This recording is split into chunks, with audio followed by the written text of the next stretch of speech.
Hey, what's going on, everybody? Welcome back to Auto Transport Intel. It is Tuesday night. I'm your host. Welcome back to the Car Shipping Business Channel. My name is Jay. You know, every Tuesday night, my goal is to bring you another trade show level business presentation to you wherever you are, because your business deserves the latest in automotive and transportation news. So thanks for joining me. Listen, if you're busy, and I know you are, in a minute I'm going to give the welcome show lineup description, and that means that in the video description below, if you're watching on demand, you'll be able to skip ahead to the parts that apply to you most. You just look at the time codes, you click on it, it'll take you there in the timeline. Please do remember to comment, like, share, tell your friends. Thanks for watching Auto Transport Intel. So what happens after the roundtable? So I asked this question, you know, all the time, energy, and work that goes into making a live event great. If you're there, you can see it and feel that benefit. But what if you weren't there? How do you tap into that? How do we make it better and different next year? So I know Martin Romjue is also asking those questions. He's with Bobit Business Media, and so he's our feature interview tonight. And he also writes thorough articles before and after these events.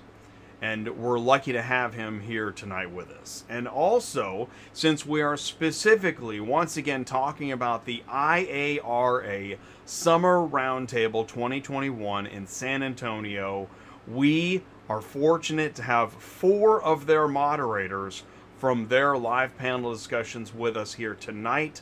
We have Joe Miller, we have Scott Kolb, Charlie Vogelheim, and Tony Long.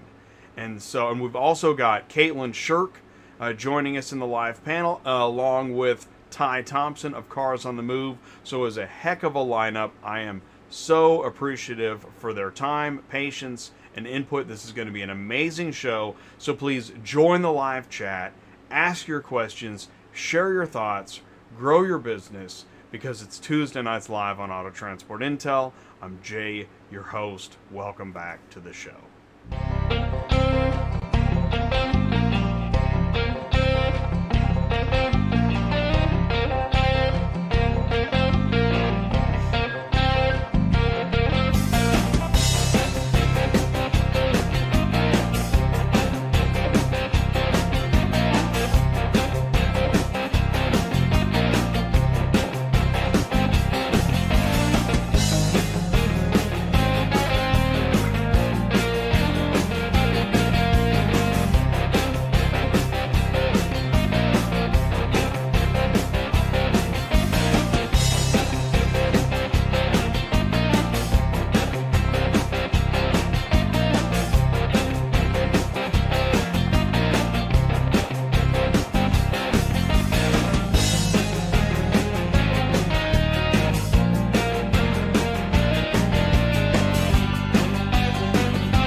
What is going on, everybody?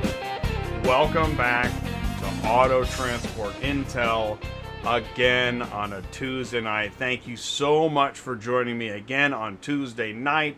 I hope everybody had a long, extended, and productive but relaxing Labor Day weekend. And so thank you so much for joining me. And listen, wherever you are, if you're in a situation where you're working really hard to grow your business, whether you're a carrier or a broker or a dispatcher or a dealer, or you're working at the auction, or you're working part-time, and maybe you're watching this show and you're alone and you're just you're feeling like you're really struggling, or you're part of that lunar landscape struggle, we're with you. All right, this is Auto Transport Intel, and we want you to feel welcome here. This is the open forum. It's where you can feel welcome, and please say hello. ask your questions, share your thoughts, grow your business. We're going to go into the live chat, and I want to see you in there. And we got a lot of folks lining in already, so thank you so much for doing that. You know, what we're going to do at the quarter hour, and we always do this, is industry news. We got some great recap, and then we got recap and new cap. How about that? We have old news and new news all wrapped in one, wrapped into the theme of after the roundtable. That is this show. So here's what we're going to do. Then after industry news, we're going to bring in Ty Thompson of Cars on the Move. Ty is going to help me. He's here a lot, right? Because he helps me bring in the perspective and also the introductions. Because what's cool is that. Oh, hey, thanks for tuning in the live chat. Ty was at the roundtable. I was here at the desk, and Ty was there alongside Martin. What we're going to do is we're going to give Martin the stage for, 15 minutes, 30 minutes, whatever he wants. 10 minutes? He's got a lot of information before and after the events. He is a journalist, and he's with us tonight. We're super excited to have a feature segment with Martin, because then Martin's going to help bring in, we got Joe Miller, moderator, IARA Summer Roundtable. We've got Scott Kolb, moderator, IARA Summer Roundtable. Yeah, I know. It's pretty exciting. It actually is really cool. We've got Charlie Vogelheim, the Charlie Vogelheim. If you are not familiar with Charlie, you are in for a treat. I can't believe we got him on the show tonight. And then Master of Ceremonies, Tony Long, Executive Director, IARA. That is an incredible lineup, especially virtually. I don't know if it's been done before, but we're excited to give it a shot. We also have Kaetlin, Sherk. She's on the show tonight, and then Ty Thompson, again, I mentioned he's going to help me, and he's in the live chat, and he's ringing the cowbell. So do me a favor, I'm already late for the live chat. I do want to say this, let somebody know, man, they still have time. Right below this video window, you see click share, click copy, grab that YouTube link, text it, email it, share it with somebody, say, I know you don't know what they're talking about with the trade show stuff. But if you're going to make it to a live show on Auto Transport Intel, it is this one. I am telling you, there are folks in other automotive verticals talking about tonight's show. Don't miss it. Share the link. Do me a favor. We're going to be right back into the live chat, and then stick around. You know the value of a hard day's work because you're out there living it. Long hours, hard days, and a dollar that doesn't stretch as far as you'd like. But what if you had more time at home? What if you had more money at the end of the month? Where is it that your mind wanders on long, open roads? What is it that nags you at night? How could your life be better? More money? More freedom? Less stress? What if I told you I could help you spend less time on the road while making more money? What if I told you that you could plan your next trip in under 2 minutes? Both of these things are true with Dispatch Center. Turn the corner with us. Start your next chapter today.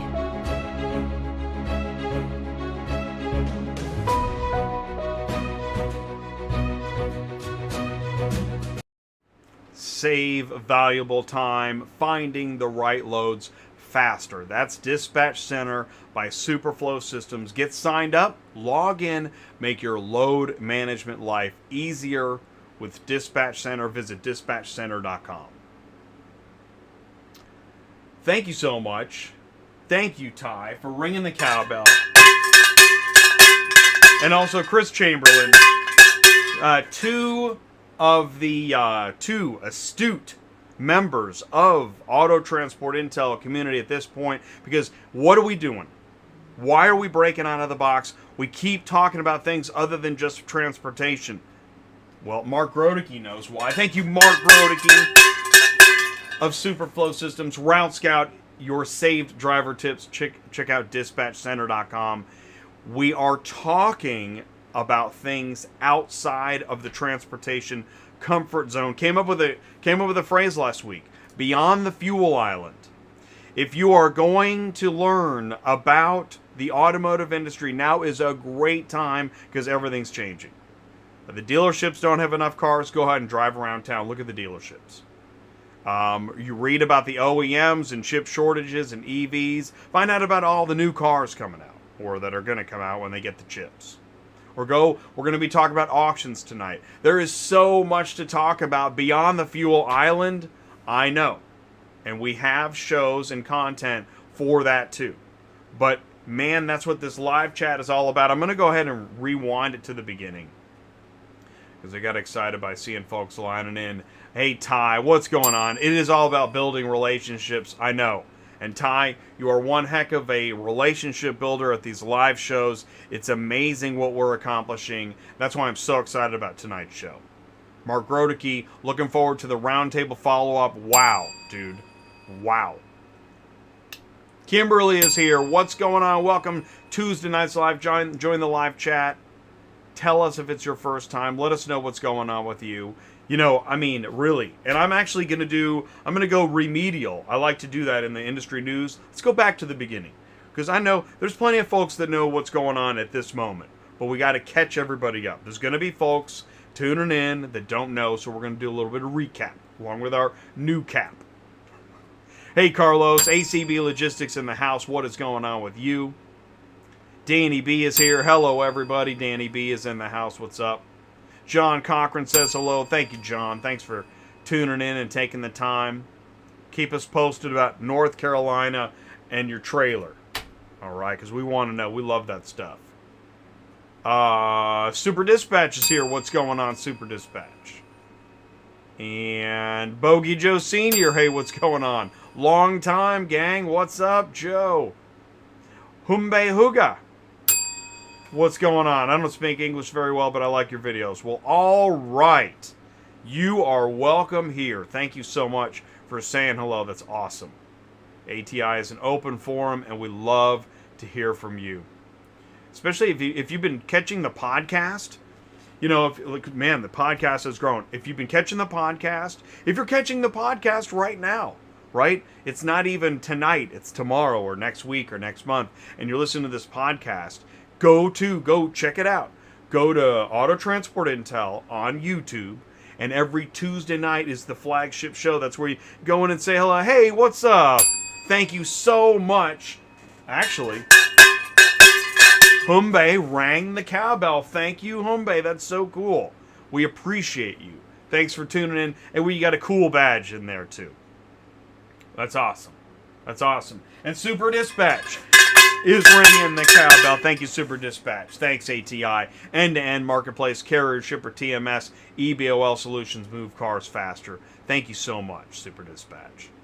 Thank you, everybody, for tuning in. Whether you can ring the cowbell or not, we appreciate you. And I really do, like, I'm going to be in Virginia next Tuesday night. I'm going to be traveling. And so I'm going to do kind of a show where when I travel, I like to think about, you know, it's not just me sitting here. And, you know, yes, you're in the live chat there too, and we've got folks, you know, Zooming, but everybody's on the move to some degree and trying to grow business and deal with all these different challenges. And so how do we stay connected? Tuesday nights live. That's how we do it. And that's why we're glad you're here. John, I'm actually back in DC, but headed back to North Carolina to Kaufman to pick up a trailer. Probably going to head out Monday, and then I'll pick up a load in, probably come back to DC. Cool. And let us know. You know, here's a question I've got, John. Why North Carolina? Right? Is it because that's where Kaufman? I thought Kaufman is in Georgia, but I could be wrong. But is it why do you go where you go? We really want to know that. How did you pick the lane that you picked?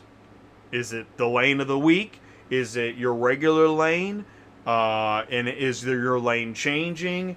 I'll tell you, because here's what's interesting. I like to read articles and sometimes see if I can find the narrative. You know, the narrative which is, it's similar to what's really happening, but it's kind of more of a hopeful business narrative happening. And I read a recent narrative about transportation, and that no matter where people buy their cars, our transportation logistics, we got to figure it out. Really? Okay. All right, well, let's talk more about that. Can't wait to talk more about that. We're going to be right back. Stick around. And after this, we got industry news. You're not going to want to miss it. Not that button. You must be exhausted worrying about delivering on the daily schedule, making sure everyone knows where to find the cars they need, knowing exactly where and when the cars need to go, and ensuring customers will get them on time. ViLOG uses the most advanced technologies to ease your worries. It shows you where each and every car is and tracks their entire delivery process from start to finish. ViLOG can also help optimize your logistics and processes. It can even notify you in real time of any vehicle exceptions. And the best part is, you can start immediately with no setup required. ViLOG is a ready-to-use service available on the web and mobile phone. You can get started today at ViLOG.io. What are you having trouble tracking? OEM, auction, dealer, carrier, rail, RoRo, fleet, port. ViLOG Virtual Asset Tracking Solutions helps you manage your vehicles in real time. Visit ViLOG.io to learn more. We talk about, oh my gosh, they're talking about stuff. So there's two tracks. There's what's really happening and what we hope is happening. Really? They talk about that openly on Auto Transport Intel? This is crazy. Sounds dangerous. Well, welcome to Auto Transport Intel Tuesday Nights Live after the Roundtable. All right? So after the Roundtable, now, we know that, by the way, what is this, 206 in a row? Auto Transport Intel episode 206 on a Tuesday night in a row. And I'm really excited because it's been a while coming. I've been trying to figure out how do we make a show after a live event to capture that live event. You know, the answer is have the people that were most involved in the content of the event on the show. That's what we're going to do. After the Roundtable features moderators from IARA. And by the way, you know, what started all this is it was 3 weeks ago. I had the IARA Roundtable Energy Show where it was only attendees. Only attendees on that show. And that turned out to be a great show. Again, we're talking about the IARA 20th Anniversary Summer Roundtable. It happened August 24th through 26th. That is this year. And here is from the Energy Show. Man, that was a great show. Now, you know what? Joe Miller, I don't think I knew Joe Miller was a moderator at that time, but oh well. He was there. He's back for more. He must be having fun hanging out with Auto Transport Intel. Yes, we're talking about, okay, so Wednesday, August 25th was the first panel session. That was Joe Miller on the 25th. And then on the 26th, they had, there's Scott Kolb. He's with us tonight. We've also got, Charlie Vogelheim is with us tonight, and Tony Long, he's with us tonight. All moderators. So cool. You know, I talk about the auto transport industry ecosystem as I've identified it. OEMs, auctions, dealers, shippers, services, brokers, carriers, equipment, regulations, and loads. You feel free to use that in the elevator next time somebody says, what? What are you talking? You move a couple cars? Yeah, okay. Well, tonight's show, we're going to focus on the auction vertical as it affects dealership or services and the cars themselves, the loads, with a perspective and angle for the carriers. It's a tall order, but we do that. We go back of the store, transport parking lot connected to the front of the store where the vehicles are sold. Auto Transport Intel is in the year of the hybrid. We're part of it. Where digital meets physical. Whether it's a physical auction or a digital event, we're there. We're in the hybrid. And you know, as Ty likes to say, when the auction is a packed house, you'll find Ty in the clubhouse. At Ty Transport Guy, go say hello to Ty Thompson. He's connecting dealers, auctions, and carriers. I see you in there, Joe Miller. Thanks for saying hello. Super cool. Silver Mint, man, I just found a great Mexican restaurant. There you go. That's what live chats are for. Somebody gets hungry every show. It's true. And for example, like here, Holly Vallant, she had posted, excuse me, from Car Lots. She is personally eager to reconnect with those in the remarketing industry after more than a year of virtual meetings. This was posted before the event. This industry is built on relationships. It is more important now than ever before that we take time to invest in those relationships and focus on what matters most. Well said. The IARA says this is your opportunity to become engaged with the IARA, to interact with industry colleagues, to evolve both personally and professionally. Let's join together to help remarketing recover and stay strong. You see the pattern, and we can't say it enough. That's why we try to go live to other places instead of staying in our bubble to bring the information to you, which we need, right? And we see it. There it is. There's the message at the conference. ATI, when you see this, you know you're dealing with live event coverage somewhere, in this case, live in San Antonio, IARA, August 2021. Now let's go back. Let's go ahead and hit the rewind button. Let's say you just got here. It's 8:21. You just got here. What are they doing? All right, well, here's what we're doing. I like to find solid resources where I can share solid information instead of just making it up on the fly. Here we go. This is research. Chapter 2 on the NAAA website, how an auction operates. Wholesale auctions exist to sell cars. Auctions also exist to be neutral trading floors, offering security and integrity to participants. Auctions vary significantly in size, from the small independent to the very large. Activity at an auction takes place well before sale day, starting with receiving consignments of vehicles from sellers, including dealers, manufacturers, banks, rental car companies, other commercial businesses, and government agencies. Auctions receive vehicles for consignment from dealers and commercial accounts 24 hours a day, 365 days a year. Doesn't the transporter know it? He's at the guard shack anytime. That's why it needs to be open. Vehicles will have run numbers assigned. I'm going to move my face to indicate what lane, at what time, and in what sequence the vehicle will run through the specified sale. Auction personnel work with factory, rental car, fleet, financial institution representatives, some of whom maintain offices at the auction, to coordinate the arrival of their vehicles to the site. Following check-in of consigned vehicles for commercial consignors, an auction condition report writer completes a vehicle condition report upon arrival. And marketing is critical to the success of any auction sale to attract buyers and sellers. That's why you see those videos on LinkedIn. Learning something? Feels good, doesn't it? I love it.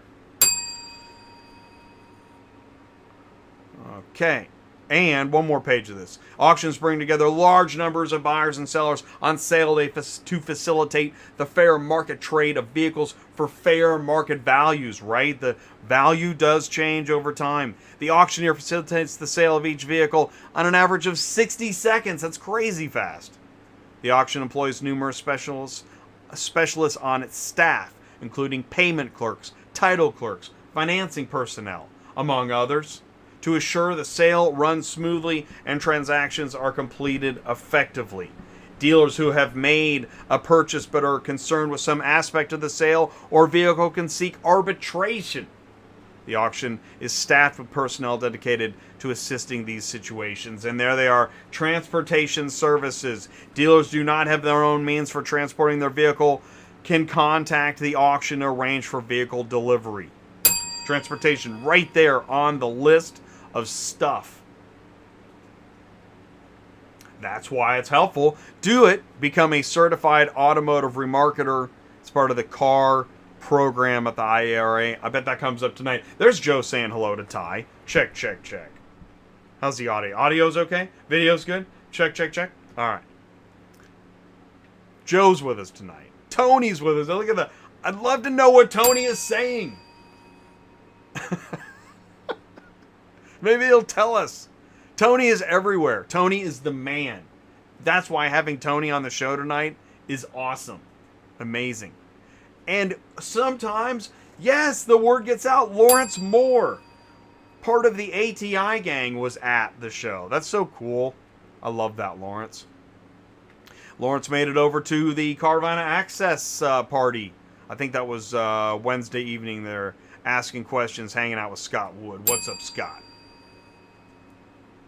And that's why we're excited to share this information. Here's day one meet and greet, sharing it on ATI. We went live. Martin. Oh, and there's Scott Kolb in a panel. He's with us tonight. And there's Charlie hosting. Man, that was the big panel, the closer. Tonight, Charlie's with us, dude.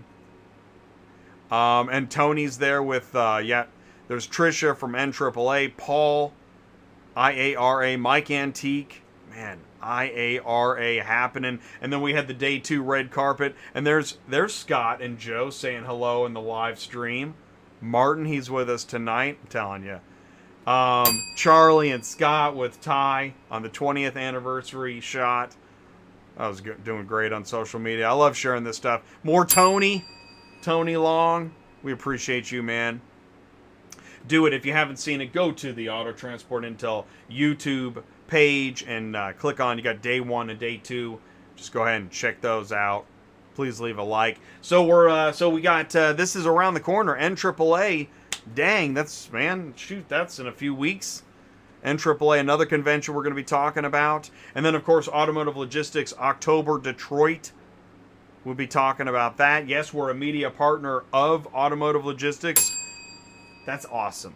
We love that. So let us know how we can help you, bring more attention to your information. That's what we want to do. And do it. Go to automotivelogistics.media. Click on register.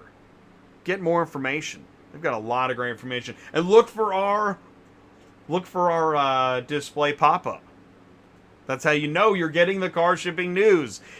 But it's on Tuesday night. That's where you'll find the main news for now, while we still ramp up with the live event stuff. Thank you so much for joining us. Put it up on the big screen. You can do that. You can cast it. Oh, that's right. You guys know what time it is? Let's get things ready here. And thank you. Let's see. Oh, the Mexican restaurant. How is that? Have you gotten your food yet? Let us know. Keep us posted. What are you eating? Here we go. Don't forget, while you're at the Mexican restaurant, do this. You can go to dispatchcenter.com/Ask Larry and play the game. We've got 5 questions, 5 brand new questions.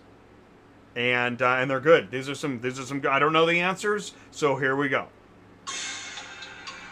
The country's oldest auto auction, Rawls Auto Auction, was opened in what year? 1938, 1942, 1947, or 1950? The country's oldest auto auction. Rawls Auto. Now, I know Rawls is in South Carolina. I saw that because I think Cars Recon does their on-site reconditioning, if I'm not mistaken. Yeah, Ty's like, anybody found any parts?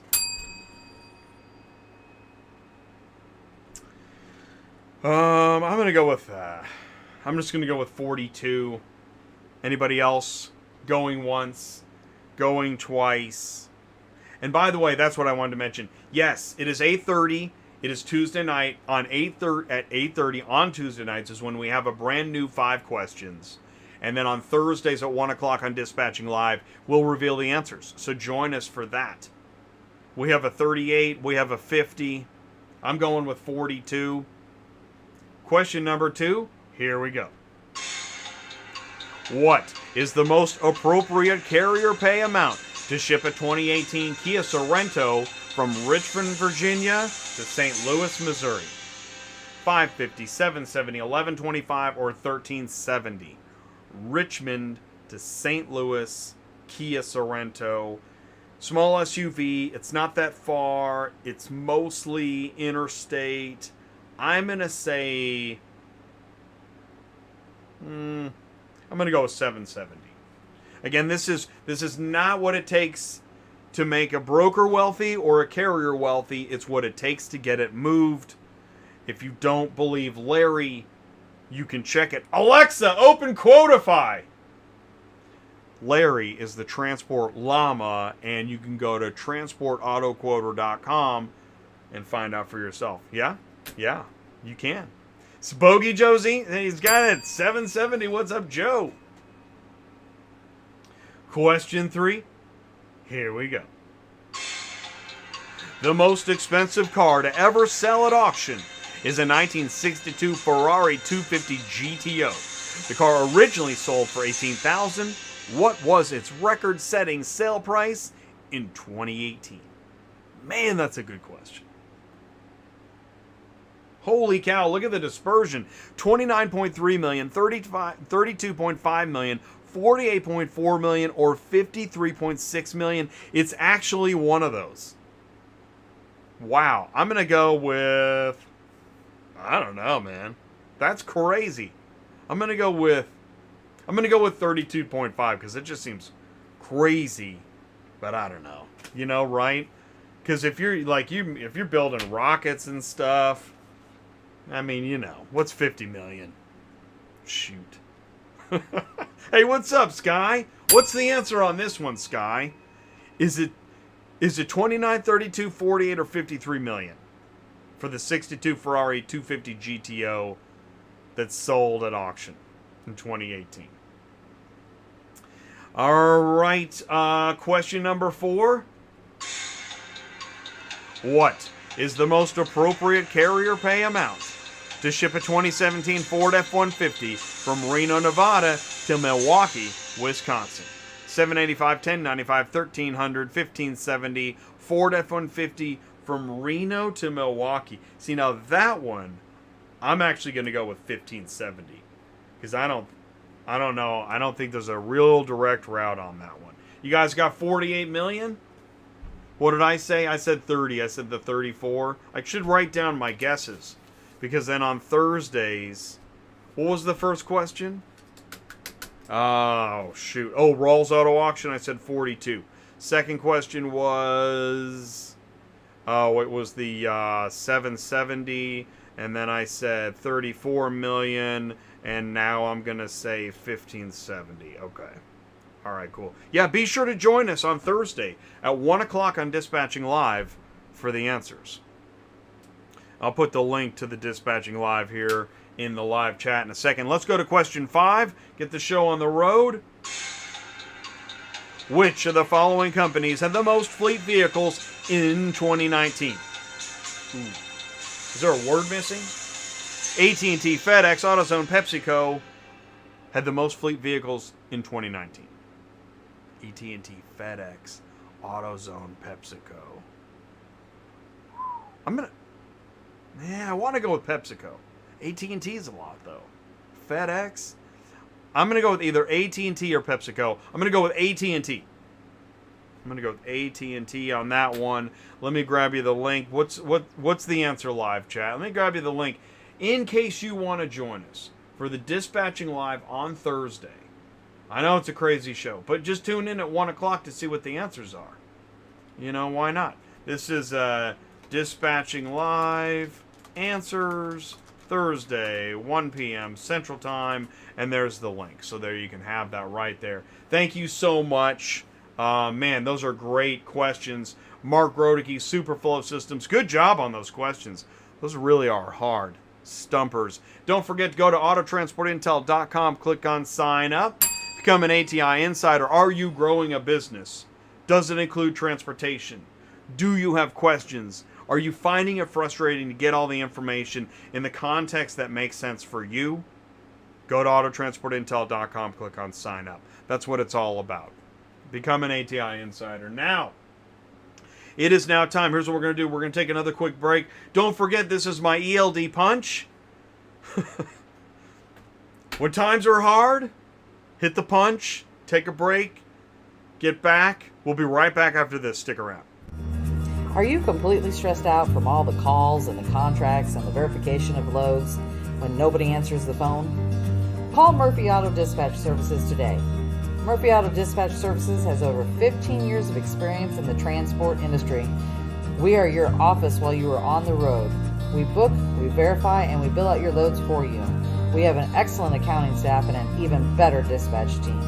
Give us a call today at 417-273-0021. Or if you want to email me, it's murphyautotransport AutoTransport31@yahoo.com. Give us a call today.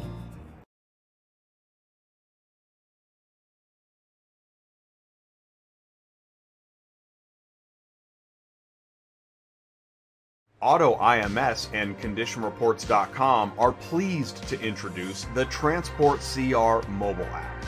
Auctions, consignors, and dealers who engage independent transporters now have an affordable tool to hold all parties accountable when unexpected damages arise.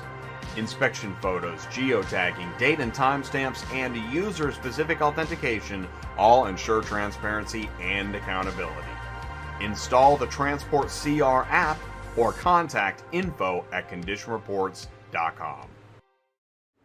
An inspection, condition reports, and authentication tool holding all parties accountable. Install the TransportCR app. It's on Android, it's on iPhone, or you can email info@conditionreports.com. Yeah, good stuff happened in the live chat. Thank you guys so much. Really interesting guesses on that last question. Carlos has PepsiCo. There's FedEx. They also PepsiCo owns Frito-Lay. Yeah, there you go. Yep. Okay, it is now time for part 2, and yes, we're behind by a few minutes, so hang on, panel. Thank you so much. Here it comes. Part 2 of the news. Now, this was posted by Dave Pollock. Now, he is a he's very knowledgeable in the dealership and automotive side in general. He's talking about how so Hurricane Ida's aftermath will unquestionably affect the wholesale market for used vehicles. Analysts are still tallying up the number of vehicles destroyed due to the storm, due to flooding and other damage, but early estimates suggest the number of lost vehicles will be significant, and the impact on the wholesale market will likely play through out to the end of the year. He says with this outlook, he's begun advising dealers that if it's okay to relax your efforts to maintain your used vehicle inventory to meet your rolling 30-day total of retail sales, provided you keep the following 3 things in mind. First, know that the appreciation of wholesale values won't be as steep or as sudden as we saw the past spring. Second, if you're going to stock up due to expected wholesale appreciation through the end of the year, be prepared to move the additional inventory and right-size your inventory to your rolling 30-day total of retail sales by the time the 2022 tax season starts. And third, pay close attention to the retail demand in your market. Yes, we're going to do some hardcore crunches now in the basic training and transportation. So if you need to rewind this, watch it on demand, do that. Let's keep going. Dealership profits reach record high amid tight vehicle sales market. This is another one that Martin's going to know a lot about. The blue sky value for typically privately owned dealership has increased 52% since 2019. So the buy-sell activity of dealerships has exploded. There have been more dealership sales during the last 12 months than in any other period since 2015. Maybe you've seen it. It's an odd time when an empty lot means an overstuffed wallet. Consumers have cash to spend, but automakers are not able to produce enough units to meet demand due to a lack of microchips. Dealers are enjoying unprecedented conditions of high margins and low expenses, which are leading to record high profits and record high dealership values. Buy-sell activity is surging as buyers are eager to acquire more stores. Prior to the pandemic, we were tracking 75 to 90 dealerships sold per quarter. So it's moving up. What is the blue sky value? It is any intangible goodwill value of the automobile dealership over and above the tangible book value of the hard assets, as it's referred to as blue sky value. And you'll hear Ty talk about that in the auto transport world. You got a transportation business, blue sky is above the tangible book value. And it could be a lot, but it depends. Have you built your business? Fleet sales fall slightly while car rental sales come back. Looking at the graph, rental is up. Commercial, government, retail down. Interesting. Very interesting. Over 100%. Auto News talking about build-to-order trend unlikely to circumvent in-store F&I. Now what are we talking about? Well, they're talking about the OEMs are, they're talking about because of the chip shortage and other problems and other issues. They're talking about, right, direct sales, this online direct sales. First dealerships said, yeah, we're going to now compete online. And now, go further up the river, and some automakers are saying, yeah, we should do that too. Really? Because some dealers are freaking out. So what's your message to them? What if order book goes to 80% of your units, or the majority, and then the dealers are just a delivery center? And then you're going direct on all the other wonderful services? Is that happening? Behind the scenes, the dealer is actually the entity placing the order, taking delivery from the factory, and delivering the vehicle to the customer. Well, what's the difference between a dealer and an auction at that point? Oh, wait a second. He didn't know. Okay. He didn't know. Cox Automotive Mobility takes charge of EV battery life cycle. As EVs take center stage, battery production, health, and life cycle management become increasingly important and challenging for OEMs, dealers, fleet providers, and consumers. Batteries. Keeps getting talked about. Think about another. Yeah. VW is planning to release its used EVs as a strategy to keep hold of batteries. They don't want to let the battery go. So in Europe, VW is trying to get a second lease and even a third lease. And the same plan will be rolled out in North America. Battery life, VW thinks today, is about 1,000 charging cycles and around 350,000 kilometers. That's 250,000. Oh, you don't have that? There we go. 215,000 miles, something like that. So the battery would probably live longer than the car. And we want to get a hold of the battery. We do not want to give away the battery. That was the... because I was on the live chat. You couldn't see that. You didn't get to see that. Oh, so much you didn't get to see.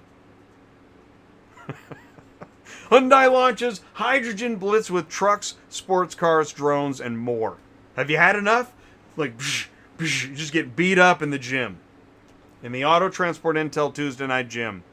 Hyundai Motor Group is doubling down on its contrarian bet that hydrogen is the wave of the future, unveiling a bold rollout plan for fuel cell technology and everything from sports cars to commercial trucks and drones, while targeting price parity with battery electrics by 2030. Hydrogen, holy mackerel. That thing will freak you out. Trailer drone? Is that thing run on hydrogen? Material shortages are forcing a supply chain to rethink in automotive. So we were also talking about this. I think this was from the chip shortage show. Now we're kind of winding into tonight's show, and I know we're a few minutes late. So I just wanted to mention, yes, material shortages. It's a thing. Part shortages, you know it. Tice saying it in the live chat, and you're seeing it too. So what is your battery-driven auto rickshaw? I love to ask this question. Be my question of the year. What's your battery-driven auto rickshaw? Right? Because does a battery-driven auto rickshaw scare you? Probably not. But it scares the manual rickshaw drivers. What's your battery-driven auto rickshaw? We covered that a lot. We talked about it last week on chip shortage and car hauling. Check that out. Oh, you're picking up another dead Tesla? Awesome. You should go up to the Tesla forum, and in fact, that would be amazing. Did you see that on Tesla? If you find their forum where everyone's looking for their cars, as a transportation guy, you should go up there. Dear everybody looking for their Tesla, I've got a dead one. Boy, that would freak some people out. Auto Transport Intel 4 times a week. Tuesday nights live is just the beginning. And then join us tomorrow, DOT compliance. You got a question, you got a problem, you facing a scale, right? What's the deal? It's complicated. Setting up a business is not easy. Join us. In fact, how we doing? That's growing. How are you loaded okay? Have you seen somebody loaded wrong? How we doing? Let us know. Dispatching Live is on Thursdays. That's load board search advice. We get into the Muggo problems. We roll the dice because, hey, man, when you're on the load board, you're either spinning the wheel or you're throwing the dice. You're doing something. Let's play craps together on Thursdays. And then Cars on the Move, Dealers, Auctions, Carriers, Fridays at noon. That's with Ty. We connect the dots. Actually, we will not have a show this Friday, but if you missed last Friday with Drew, where remarketing meets transportation, that was awesome. That was an awesome show. Thank you so much, Drew. Thank you, Ty. So this is Martin. He's up next. Martin, we're just a few minutes behind, so stick around, Martin. We got you coming up. Martin also did an article about our friends at Black Widow. Auctions discover the real-time value of instant digital photos. Martin is a journalist. He knows and he shares and he cares. Thank you so much. And thank you, Black Widow, for that great show. That was 2 weeks ago. The Black Widow Easy Imaging, Easy Button show. Martin has written about the IARA before the show. He's written about it during the show. He's written about it after the show. Martin Romjue, ladies and gentlemen, of Bobit Business Media. He's here on the Car Shipping Business Channel. So what you want to do, stick around right after this, because what we're gonna do is we're gonna bring in Ty first, real quickly. Then we're gonna bring in Martin, Wendy at Delta Auto. She's in the live chat too. We got Bobby Neal in the live chat. We got Amelie Trucking in the live chat. It's happening here on Auto Transport Intel. It's Tuesday nights live. Stick around. We're gonna be right back. Is your current vehicle imaging process producing inconsistent images? Frustrating? Time-consuming? At the mercy of another vendor's schedule? Well, it doesn't have to be. Black Widow Imaging provides a simple system to capture high-quality images of your vehicles in seconds. Simply align the driver's side tire with the floor stripe. Stop on the floor plate to scan your vehicle code and capture the exterior images.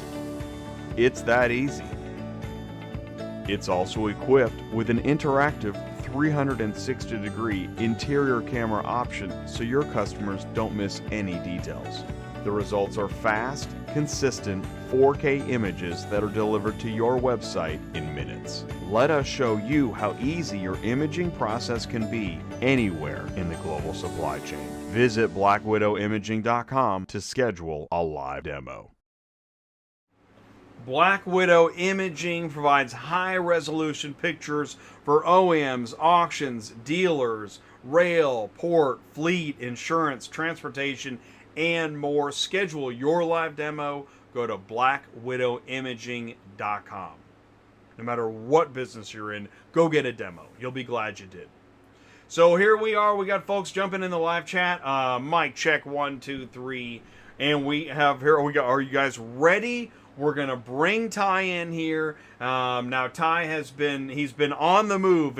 Actually, we should call the show Ty on the Move, because Ty is on the move and he's ready to go. Here we go. We're going to hit the button. We're going to bring him in. Ty, can you see us and hear us okay? Yeah, I can. All right. What do you like? You like the I love lighting? it. I love it. We got it fixed. Dude, you're on the move. Yeah, I am. I'm in Kansas City, but I'm on the move at a different location. Yeah. And happy to be here tonight. And I'm really happy that you took the time to bring all these people together that I got to hang out with. And that was, again, because of you. So thanks. And you're right about Martin. I'm going to have to say one more thing. Martin, Yes. I got to spend some time with him, Becky, and Ron. Spend a lot of time with a lot of people, but in particular, Becky and Ron. And as individuals, I can just say that amazing people that have a great heart, and so happy to have them back and everybody that I got to meet. So thanks for having me, Jay. Well, no, and you're welcome, and I appreciate it. I'm glad that it was pretty neat, and that's why I'm excited about this show. As you know, this wasn't easy to put together. In fact, I can't even believe I can't believe this is happening. But we worked really hard, and you did a great job in San Antonio. And actually, I was already, we're looking ahead to the NAAA. That's in a few weeks. We got Automotive Logistics Detroit. That's the first week of October. We got some amazing things happening, and so we're really excited. And so, all right, let's do it. Let's bring Martin in. Well, we're several minutes behind, so let me cut to the live chat. Move a couple. Minute, not those things. Okay, hold on. Let's see. Okay, so and then and I've already got other folks piling into. Yeah, I didn't get to hit. All right, so here it's gonna be messy graphics for a second. Oh, I made it just in time because here comes Martin. There we go. Those are the graphics that I was wanting to move. Yes, gimbal and all, as Super Dispatch. Very keen because yes, that's fine. Gimbal and all, we're You got it. live. We're live. Hey, man, we're live. So here we go. Here's Martin. Ladies and gentlemen, Martin Romjue. I didn't even finish the. Let's try that again. All right. Auto Transport Intel after the roundtable. Take 2. Ladies and gentlemen, Martin Romjue, Bobit Business Media, live on Auto Transport Intel on a Tuesday night. Again, Martin, please say hello to the live chat. Tell us a little bit more about what's going on with you. Well, good evening, everyone, and thanks for having me, Jay.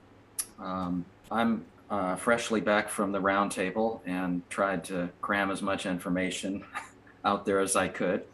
I'll vouch for about 98% of it, which is right. There's always that 2% that we clean up afterwards. But it was certainly a very enlightening conference, and one of the things that really struck me about it is even though it's branded as an IARA event, there is so much good information out there that appeals to the wider industry, and it goes well beyond the membership. And it's definitely something that members and non-members should be attending and benefiting from. Okay, you just made 2 amazing points. One is that, it is hard to encapsulate what happens. Martin, you are one of the planets closest to the epicenter of that universe as I see it, because you worked very hard to be at everything and document as much as you could. And number 2, that the information shared at that kind of event goes far beyond just the auction vertical. So please continue. I just wanted to give that perspective, and thank you so much, Martin. So tell us more about, starting with if you want to start with the committee meetings or the first panel, where do we start in kind of a recap? Well, it would be the committee meetings were the first things out of the gate. They had 6 committee meetings, maybe it was 8. Some of them were going on at the same time, so unfortunately I was unable to clone myself and be at all of them simultaneously. But this is where a lot of the kind of the nitty-gritty gets discussed, and where a lot of the brainstorming and the ideas occur. And I know there's a lot brewing with standards, with electric vehicles, how to define that market going forward. I know in sales and marketing, they have, not sales and marketing, PR and marketing, they have made tremendous strides in boosting their social media exposure. They've gotten really savvy with e-newsletters, getting the word out. And it's just kind of a broad and impressive array of what the IARA is doing and across its many segments. And that, of course, yielded into the main agenda, which was the opening keynote and the various topical sessions that played out over the next 2 days. So, following that, very good. I took a couple notes. You know me, I'm always taking notes. I got plenty of room here. So, committee meetings. Am I right in my understanding that the committee meetings are kind of where this roundtable kind of began, and then they added more to it? Would that be the case? Because it seems to be a kind of a pattern across different events. Right, I'm 98% certain, but the roundtable is kind of a reference to bringing industry figures together around certain committees and certain topics, and to not only get information from panels, but to talk amongst themselves and to interact with each other and share the latest information and the latest plans and suggestions going forward. Because in this sense, ATI, and it's a good thing Ty is here with us, ATI can take notes of when we then begin to have our giant conferences in the year 2030, 2040, 2050. That we in the morning we want to have committee meetings where we talk about, this would be great for Brian Riker and DOT compliance, some of the essential basics of transportation, the business standards, what to talk about, when you're getting ready for the DOT scales. And then we can expand it into larger conversations where we have the Transportation and Auctions Day, and then we can have Transportation and Dealers Day, Transportation and OEMs Day. Are we feeling it? Right? We're rail, we're ro-ro, we have our port, and that's the thing, is that's what I got excited about when I saw with the summer roundtable.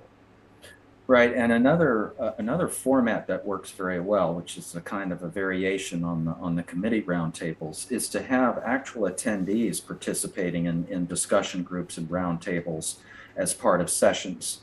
And usually there's a facilitator or a panel that leads into it and gets the topic started, and then people break up into 8 to 10 member roundtables. They talk about different ideas, different things, and then somebody from that particular table reports what their conclusions and their findings are, and then everybody hears that, and it's almost as if you multiply the information and the ideas coming out. So if you're going to pursue this idea a decade from now, I would have roundtables as complementary events throughout the conference, and just keep people talking and interacting.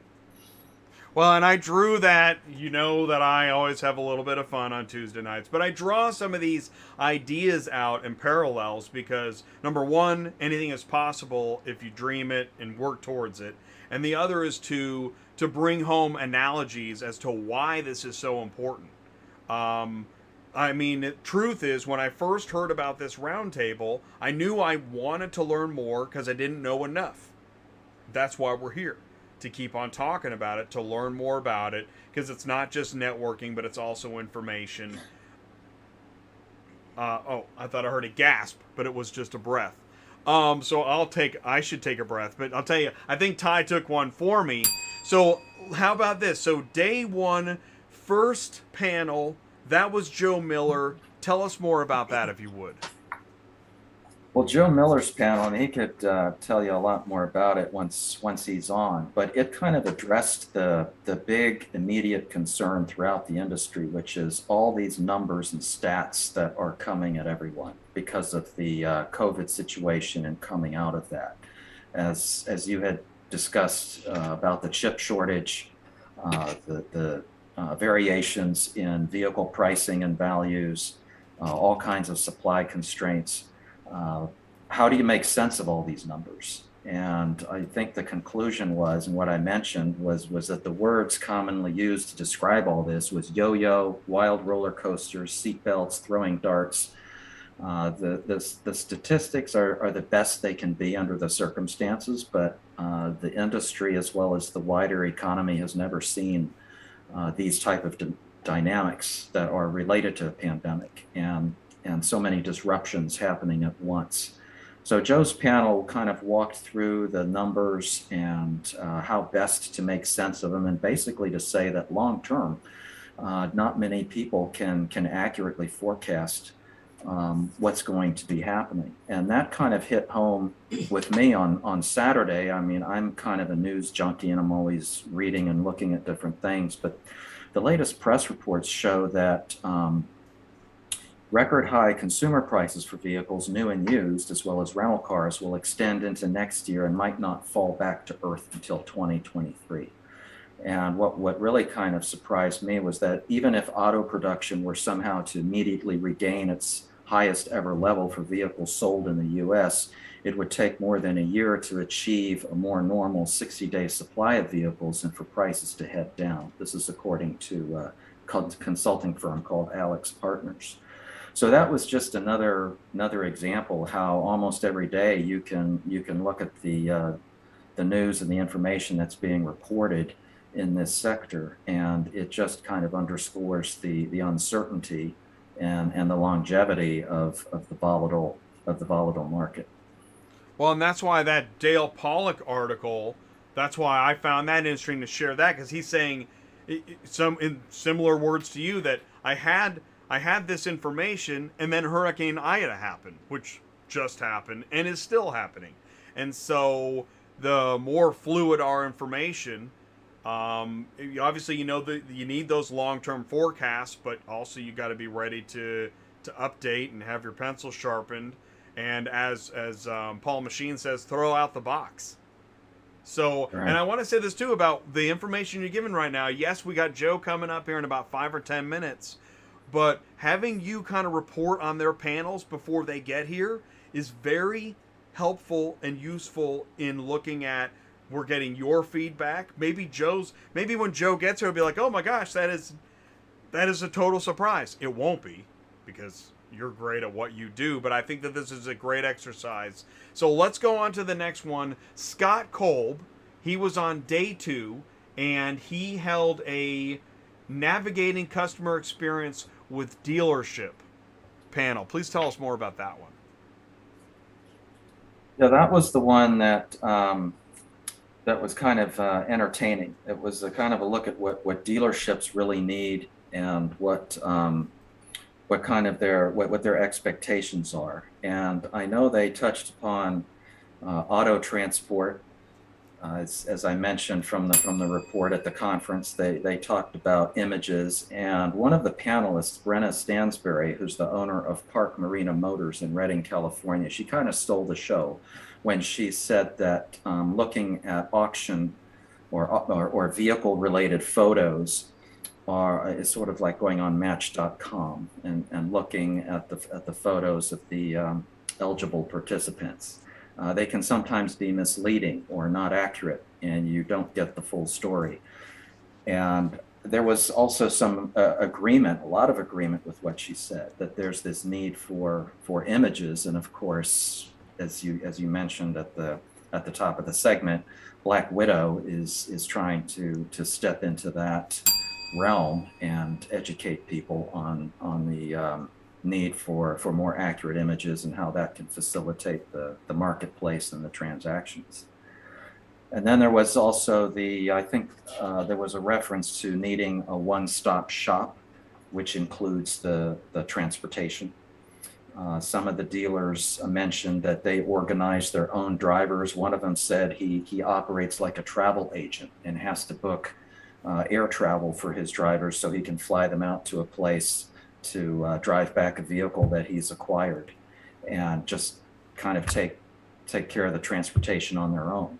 So what I took from that panel was a need for good images and a need for simple, I guess just the simplification of auto transport and transparency in their particular situations. Well, I'll tell you, wow, because camera one, if you're a transport business and you just heard what Martin said that there are dealers that are looking at it as a one-stop shop and that they're acting as travel agents to fly somebody out to the car to drive it back. That's called drive away, and that does not have to do with a transporter and a trailer and strapping down a vehicle.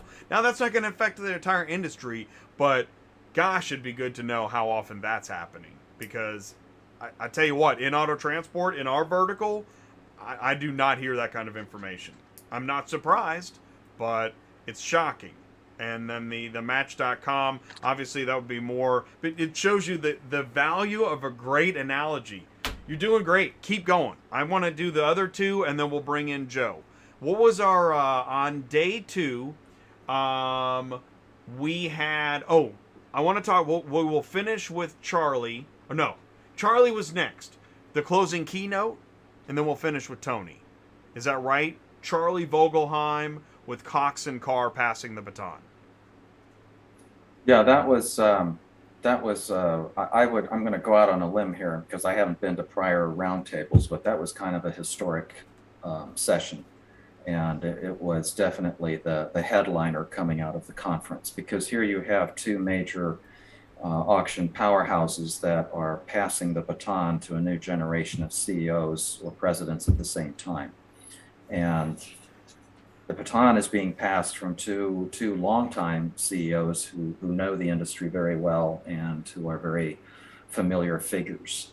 And it was very insightful just to have the competitors together up there on the same stage and sharing their insights and making some predictions as to where the industry is headed, and also what I took away from it was just how to get through some very hard times.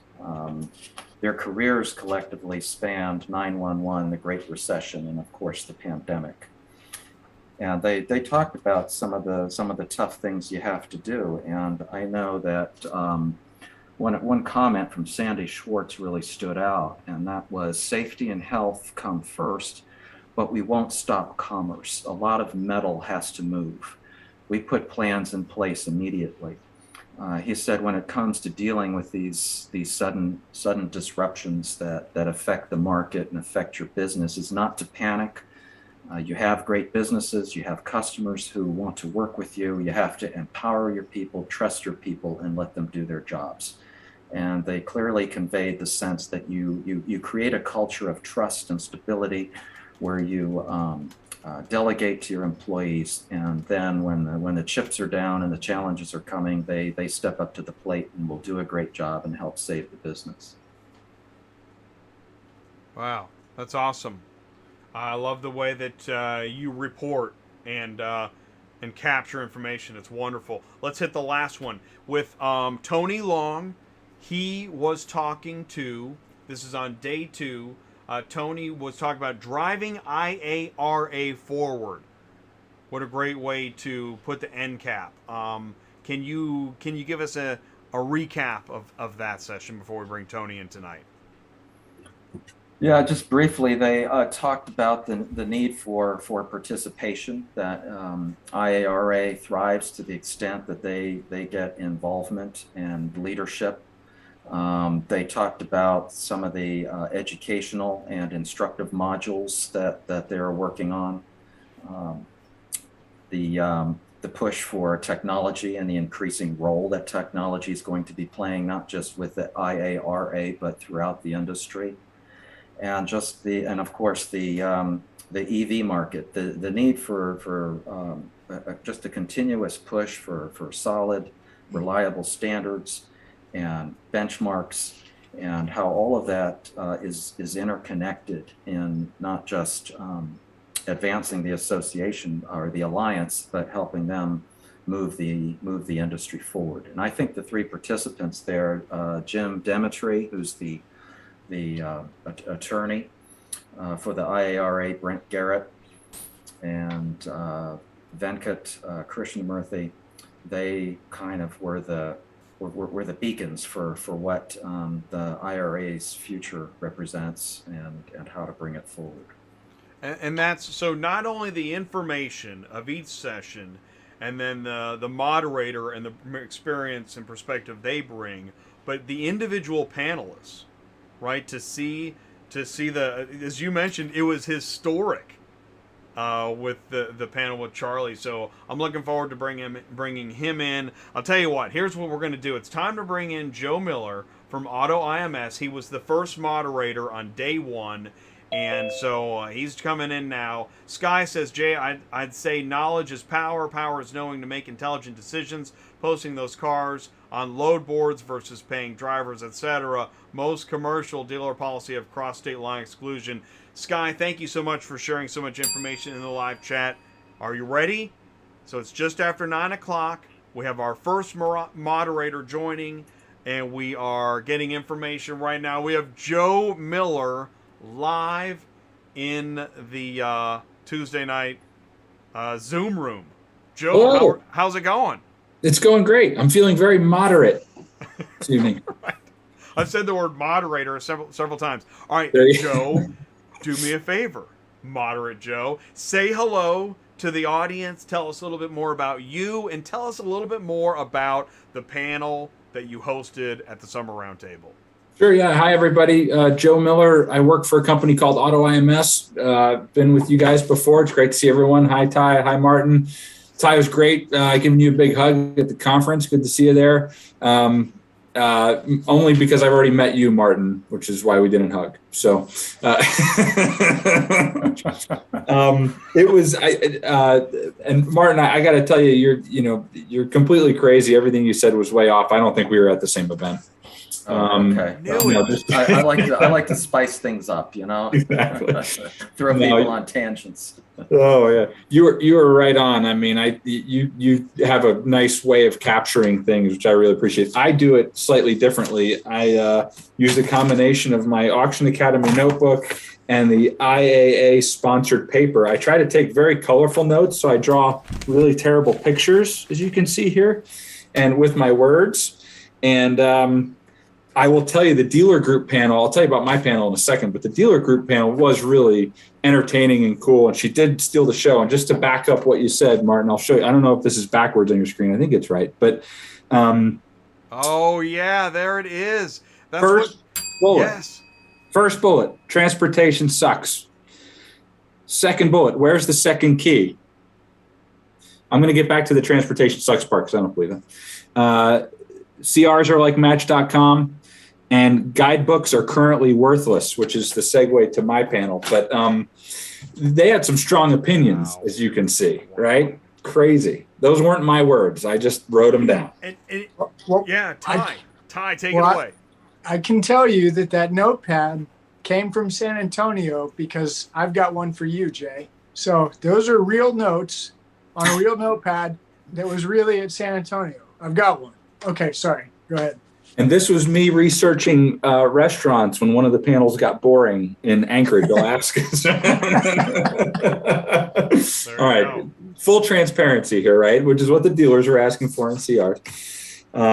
But no, it was a great conference. It was so great to be back with everyone, and really hopeful that COVID didn't do a number on anybody. It's a tight knit bunch, and it's tough to keep everyone away from one another. So, but so far so good. It sounds like, Martin, I thought you did a good job talking about the findings, probably a better job than I'll do, from the guidebook panel. It's a weird thing when you're moderating a panel, you're sort of there in a very meta sense. You absolutely want to be a good listener, hear what these experts are talking about. And those guys were, I don't know what your sense was, Martin, but I thought they were super, if nothing else, super confident in their opinions, even though their opinions were kind of the mind, we don't really know. It was probably one of the most informed ways of saying we don't know that I've ever heard. It's a good way to put it, but it was also very refreshing. One of the things that I liked what they did, which was kind of funny, is that the title of the session was something around guidebooks, which are those values that Black Book and Cox put out. NADA, you've heard of. Charlie's coming on later. He's a guidebook expert, got Kelly Blue Book off the ground. But we know what these kind of guidebooks are. And I think we talked about guidebooks themselves the least. It was like the smallest topic of the conversation. And it reminded me of this show in a way, because Jay, just like you don't, hone in directly on auto transport every 5 seconds of every show, you've got all the leading indicators, all the segments of the industry that affect what your audience cares about and should be paying attention to in some regard. And that's a lot of what these guys brought. They talked about the leading indicators in the industry. They talked about the supply side dynamics, the demand side dynamics, wholesale versus retail market trends, stuff that the consignors and a lot of the auction folks just aren't probably as in tune with as they should be. So I hope we added some value to the audience. But again, part of it was like, keep your finger on the pulse. What did you say? Yo-yos, seatbelts, and darts. I wish I had all those things in reach. I was going to start throwing them at the screen. That was kind of the takeaway. That sounds like a great panel. Right? Because sometimes we see a panel, right, or we're like, where's the info? But it sounds like it was really lively. And, yeah. Well, I mean, and it was only 2 of them and 1 of me. We were all on the same side, but it was one of those things where we had a prep call, as you would. And I've done a bunch of these. And a lot of times the prep call, it's like old friends catching up. Guys, we're on Zoom. What do you want to talk about? How do you want to focus? What things do you think are important? And before you know it, you're witnessing this great organic conversation about whatever the topic is. And one of the things I've always liked about IARA is, for some reason, that conference sort of carries that mindset and that vibe forward. So even though we're on a stage and the bright lights and the PA and the microphones, these guys didn't clam up at all. They just had that conversation. And that's the feedback I heard after the panel from everyone else was, those guys kind of know what they're talking about. And I can't wait to chat up Renee more in the bar. And he was there. And I know Kevin was hanging around too. Black Book. Yeah. Renee yeah. So those guys were great, and I give them all the credit. They did a really good job, and of course, IARA just makes a environment that makes for a great conversation. Audience chimed in with some questions, and again, this whole idea of price discovery and kind of where we're landing right now is it feels like we're topping out, or we're hitting some kind of plateau with the values. So everyone's really concerned. If I'm a dealer, I'm super concerned. When's it going to shift, right? Should I stock up the lot or not? Should I wait? Should I just kind of play it? And, it's this kind of conflicting information. It's like, well, the prices aren't doing this anymore. They're just up there. When are they going to come back down? Still got a chip shortage, still got other supply shortages. This could take a while. So then I'm going to do the follow-up here. All right, so given what the dealer's thinking about, how does a transportation fleet owner or business manager react and use that information, and or what do we do about the comment, transportation sucks? I've got an idea about that. A client asked me earlier today, we were talking about something completely unrelated, and he said, hey, I know you're at IARA. What were people talking about? I'd love your takeaways. And where I landed in that moment, and as I thought about it some more, we're at this precipice of potentially falling victim to short-termer syndrome. I don't know if that's a thing, but in other words, we have this glut of demand and no supply, and it's leading us to make certain decisions no matter where we are in the marketplace, right? So if you're making your decisions as an operator of a transportation company, for example, on the state of the current environment, at some point you need to take a risk and be ready for more cars, and maybe for the cars to move in different ways and at different parts of their life cycle. And one thing I'm thinking about is how before the pandemic, there was a huge talk on the consignor base. If I'm GM Financial, if I'm Toyota, if I'm Element Fleet, if I'm a rental car company, I will ship this car to the best market for it. Tell me where the best market is. Help me figure out where I can fetch another $600 for the car, and I'll pay $500 to get it there for a lot of reasons. And that has evaporated. Now it's the buyers, it's the dealers, the buying dealers saying, I just need inventory. I'll take it from anywhere, ship it. I'll put up with a bad CR for now. It's not going to last, right? And then I'll just make the best of it. I'll recon it myself and sell the car for a premium still. They'll still make money on most of them.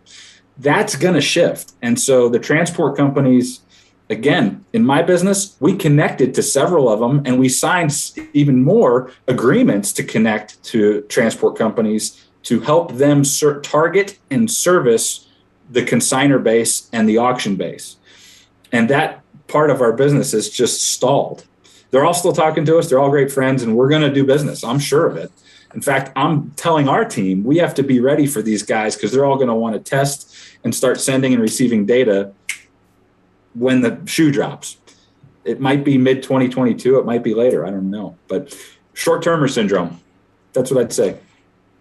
Okay, camera one. It was at 9:15 on Tuesday night, September 7th, 2021. That's Central Time, when you heard Joe Miller lay down some serious transportation knowledge on Auto Transport Intel on Tuesday night. That was amazing. Seriously, that is the kind of information we're all looking for.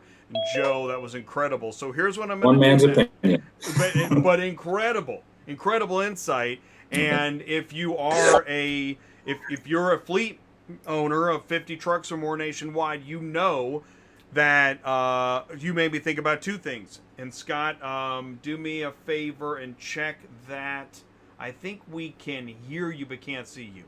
Oh, there's Scott coming in. Is that the reaction of the rental car companies, right, when the pandemic hit? How's that decision looking right now? Scott, what is going on? Thank you so much for joining us tonight. Please say hello.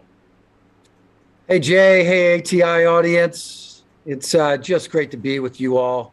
Joe, Martin, Ty, thanks so much for having me.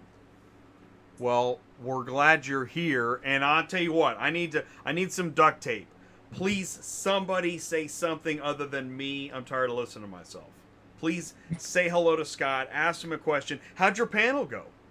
Day two. Absolutely fantastic. I think, Martin, thank you, because it was entertaining. And Joe, I think Joe had some great points that there's a lot of opportunity ahead as it relates to transportation.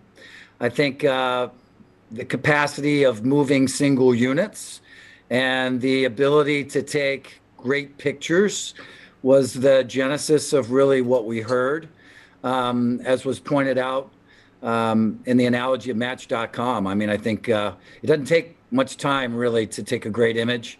And as Ty and I talked at the conference, the chain of custody, which is so critical in this process, as Joe well knows, with all the great things that they do at AutoIMS. So I just think it was, again, another reinforcement of much opportunity that we have ahead. And I would say for me, 20 years at IARA, and I'm blessed because I was one of the founders of this awesome alliance.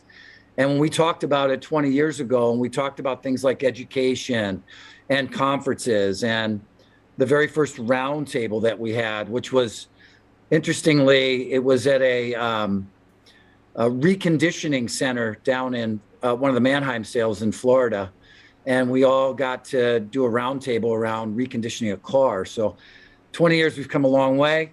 And just for me personally, it was just fantastic to be there and to have some of the amazing folks like Joe and Charlie that have been such cornerstones of subject matter expertise in our industry.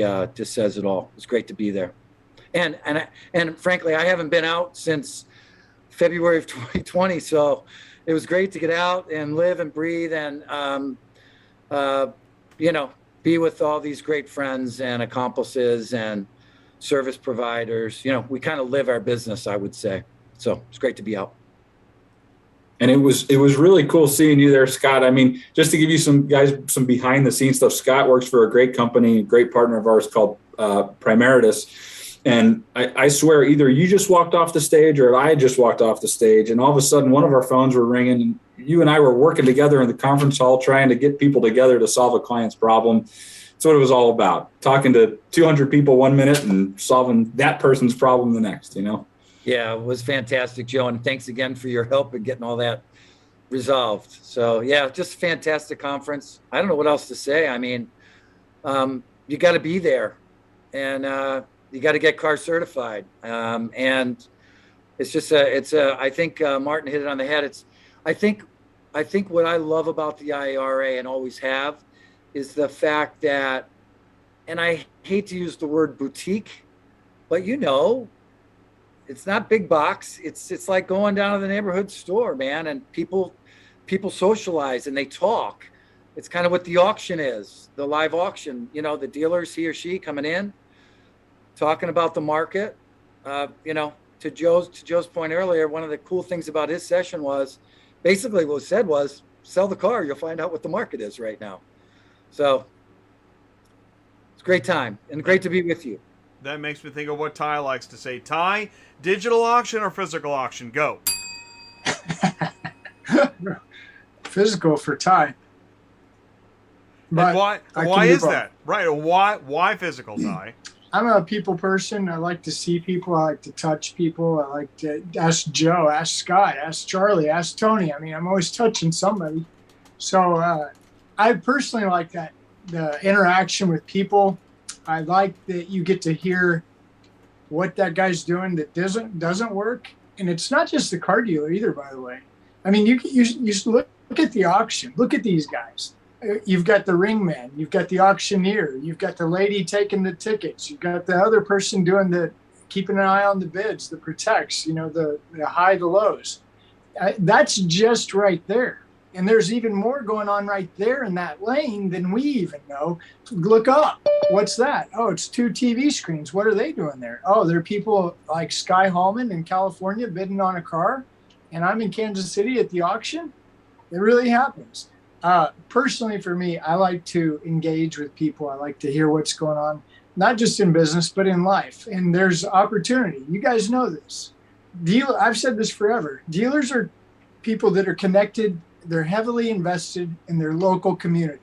We're all here. I think I am. I'm here because of a dealer, right? I mean, if there wasn't a dealer, would I ever transport a car?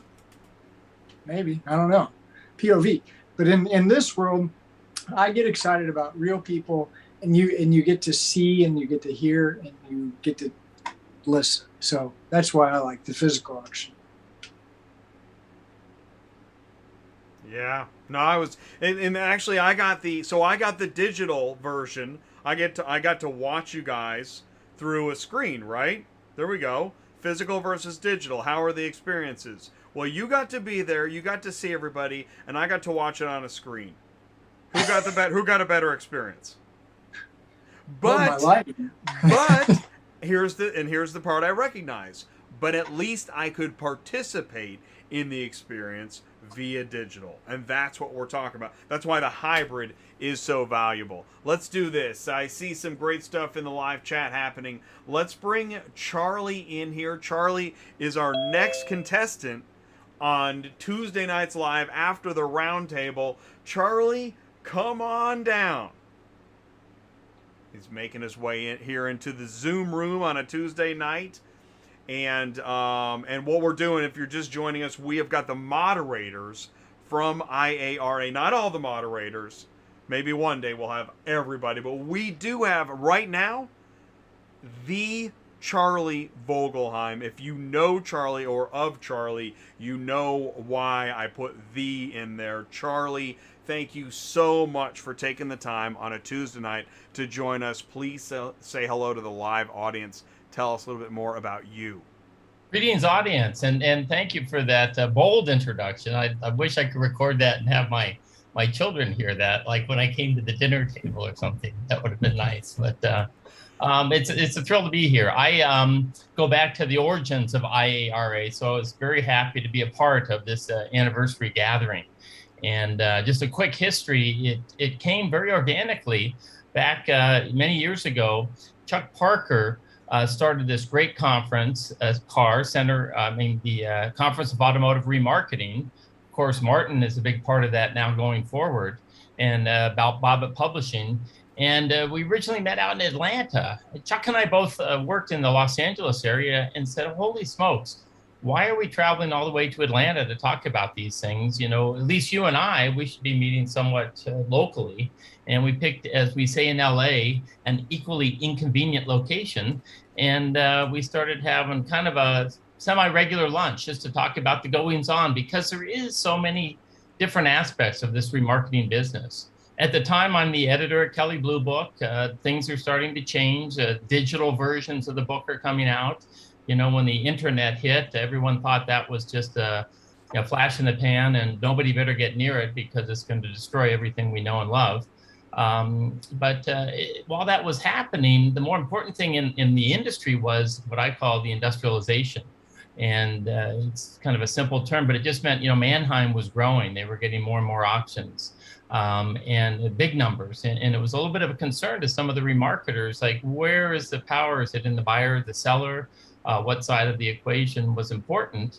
And it was around that time that some of the folks at some of the OEMs, at some Honda, Toyota, and some of the other local Southern California groups, they came to the lunches that we had and decided maybe it was time to get together. And then you get good people, Scott, you were involved in an import company back then. It was somewhat unfortunate that it was named the International Group, because I think some people, particularly on the eastern side of our beloved nation, thought that that meant the importers, not as much as that it was all about for all the manufacturers. But it seemed like the original group had to do with Toyota, Honda, Isuzu, shout out Kolb, and some of the others. And so, but it was about, again, making sure that the understanding and the needs were all equalized. I will go on record as saying, Scott, and you can beat me up for this, I did not like the IARA Roundtable when it first started, and for a simple selfish reason, there were plenty of other places to meet, and it was in the summer. And then the reason I mostly didn't like it, it was so darn good. It was a not to miss event. And it was like, oh my gosh, these things start up and you go, okay, maybe I don't have to go to that one. That was a great one to go to, and it's proven through time. And again, shout out to Scott for your help. Education was so important to you. The certified automotive remarketer, proudly. And I want to just say one other thing about me is I felt bad at this event that I didn't associate myself with the Auction Academy. I'm a proud member of the faculty of the Auction Academy, and I love dealing with these up and coming, not necessarily youth, most are, but some have greater experience, but these future leaders of this industry, and talking about all the different aspects. And we're making sure all of them get the IARA car, or again, certified remarketer, just as a point of the curriculum there. And I know, Scott, you and I go way back in talking about what are the questions and what do we do. As we go forward, talk about guidebooks. Oh my gosh, what a crazy time now. NADA doesn't exist. We're all going to keep saying the NADA guide, but it's JD Power Values now. And oh, by the way, they own ALG also. So, when I was at the Blue Book, that again, we've talked about this industry being somewhat incestuous. It's like, oh my gosh, I could never work for another guidebook. My blood, it flows blue. I'm not a Dodgers fan, far from it, by the way. I was at the Giants game the other night. We'll talk about that later. But I couldn't do it. But now all of a sudden I did work at JD Power. So effectively I did work with ALG and NADA. It's like, oh my gosh, that wasn't what I was thinking. So I want to say I came into this and I was so excited about the panel. Like you said, Martin, and what a great outline and recap of the event. And I really appreciate when somebody like you is doing that, because you've kind of given it some experience, but fresh eyes in terms of what it is. I was somewhat disappointed because I could see Joe was just looking at restaurants in Anchorage, Alaska, but I think I had the attention of the other people in the audience, so that was okay. But yeah, it was pretty historic just to be able to talk to these folks, and I could go on as I tend to do, but I'll take a breath.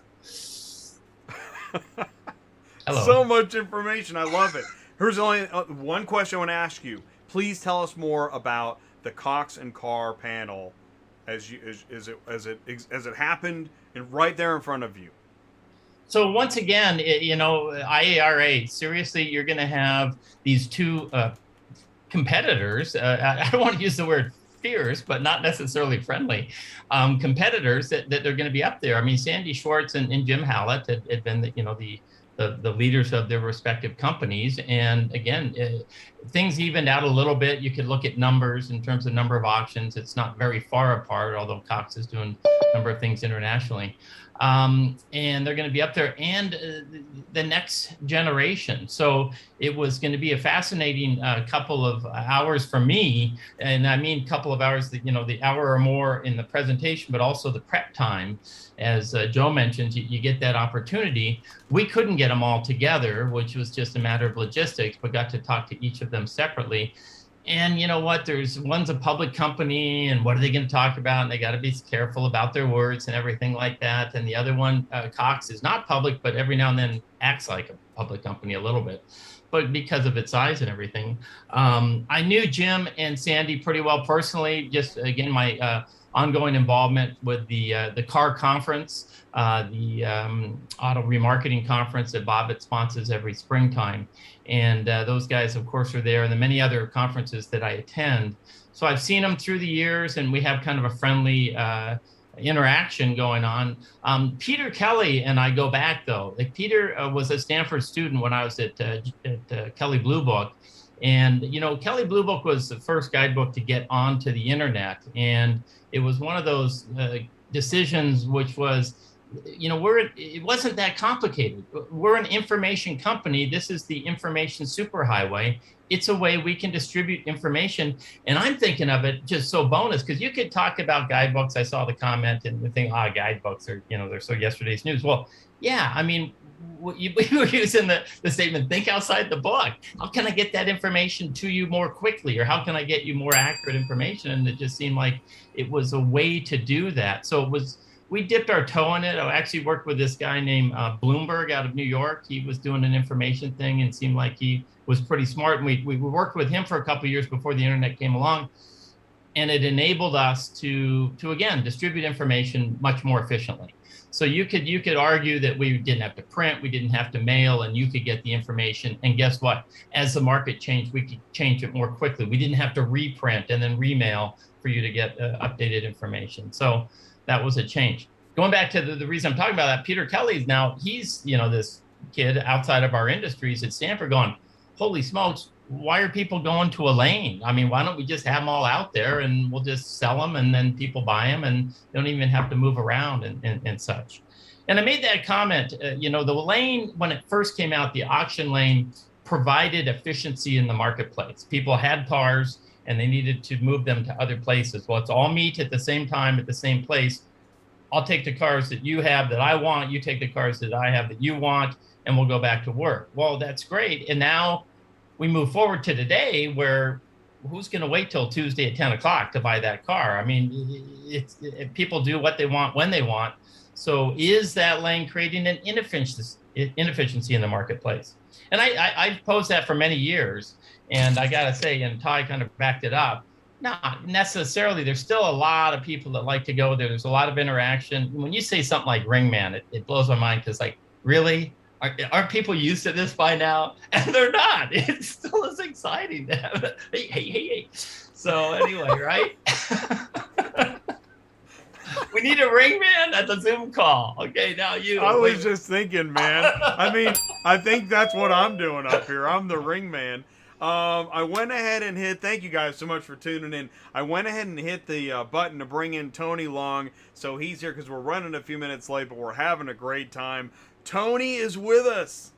Hey, Jay, how's it going? What is happening? Tony Long, please say hello to the live audience. Well, hello, live audience, and hello, panelists. I'm getting my share of education here. You got Scott and Charlie on here. That's the IARA equivalent of George Washington and Ben Franklin. They're founding fathers. So, man, that's quite a show you got. Benedict who? No. Honestly, it is amazing that I got you all here, and so I'm so happy about that. What I want to do is first, just to make sure I cross my T's and dot my I's, Tony, will you tell us a little bit more about how your panel talking about driving IARA forward went? Yeah, we're going to speak in presidential terms. This was kind of like a fireside chat, if you will.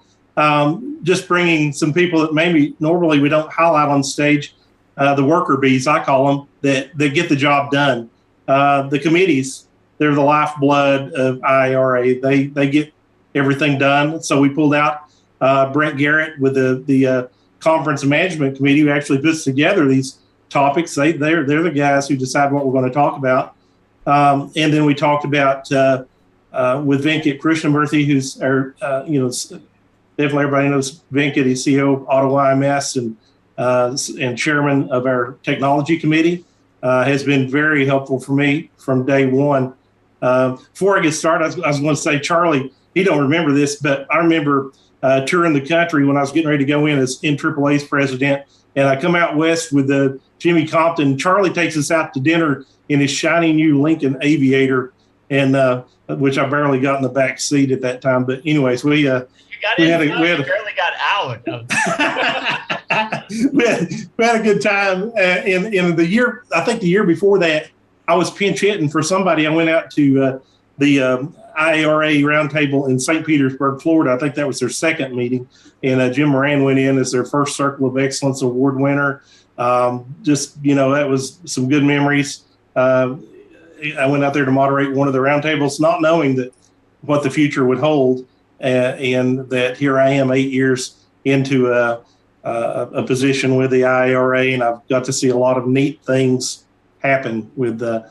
I read the original minutes because I have all the files and the information where all the bodies are buried.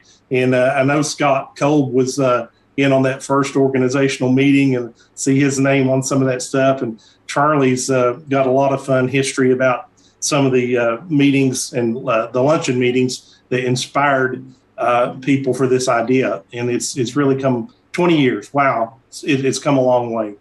And I think, Tony, something that would be worth mentioning, because it was brought up earlier, was this great partnership, Charlie mentioned it, that we have had with Bobit, right? Yeah. Oh, yeah. Our conference and IARA, and that was kind of always our big meeting combined with Bobit and CAR. And then we always, as was brought up earlier, then we had the roundtables, which was this real nice, quiet, we'll say, exchange of ideas, of great ideas, which became the roundtable. So great partnership with Bobit, right, Tony? Yeah, the roundtable idea, bringing everybody, every industry segment.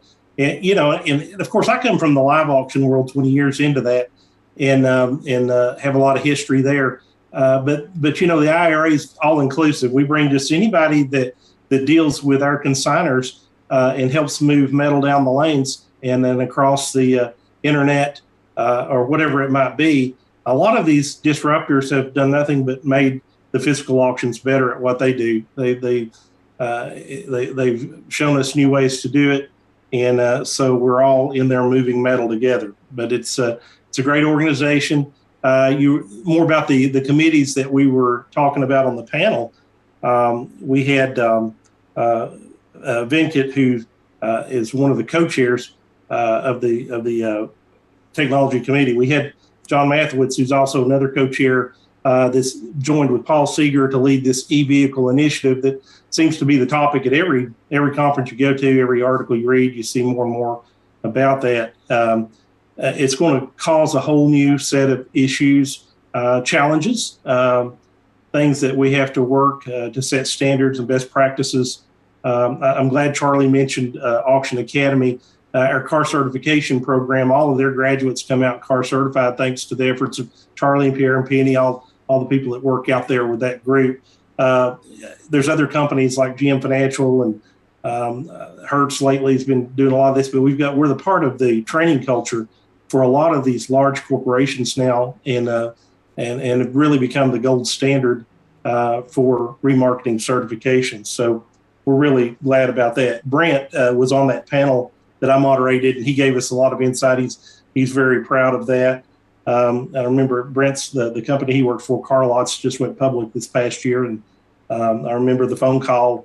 I think he called Bob Graham, and then he called me, just trying to determine whether he had a place at IARA. A lot of people ask that same question, and I get a smile on my face because I think about people like that who ask you that one day, and then you turn around and they're leading a committee, just a few months later. So he did a great job with that. One of the other things that we talked about on this thing of education, Jim Demetri, you mentioned with Demetri, DeCarlo, and Kaufman in Atlanta. Jim's an old shoe at the auction game. He was a former attorney with Mannheim. He's now acting as counsel for IARA. Has helped develop a very high-level program for compliance. We had a summit meeting. Scott, you'll probably remember this, and I don't know who else was out there, but we had a summit meeting in Nashville. It's supposed to be about 20 people on a committee show up, and all of a sudden we had like 200 people wanting to come to this thing, and that evolved into what's now IARA's largest committee, the compliance committee. So we're doing some more things. It's going to be delivered online, much like the car certification program, and you're going to see some more of that. So, wow. Well, I'll tell you what I did is I overdid it once again, and no panel would be complete without an attendee and sponsor all in one. We have Kaetlin Sherk from Columbus Fair Auto Auction. She's our final contestant here on Tuesday Nights Live. She's coming on in, and she was on the Black Widow show we had recently. And I'm so jealous that I wasn't physically there, but I guess digitally there, we're finding out, you know, if you can't physically be there, you can digitally be there.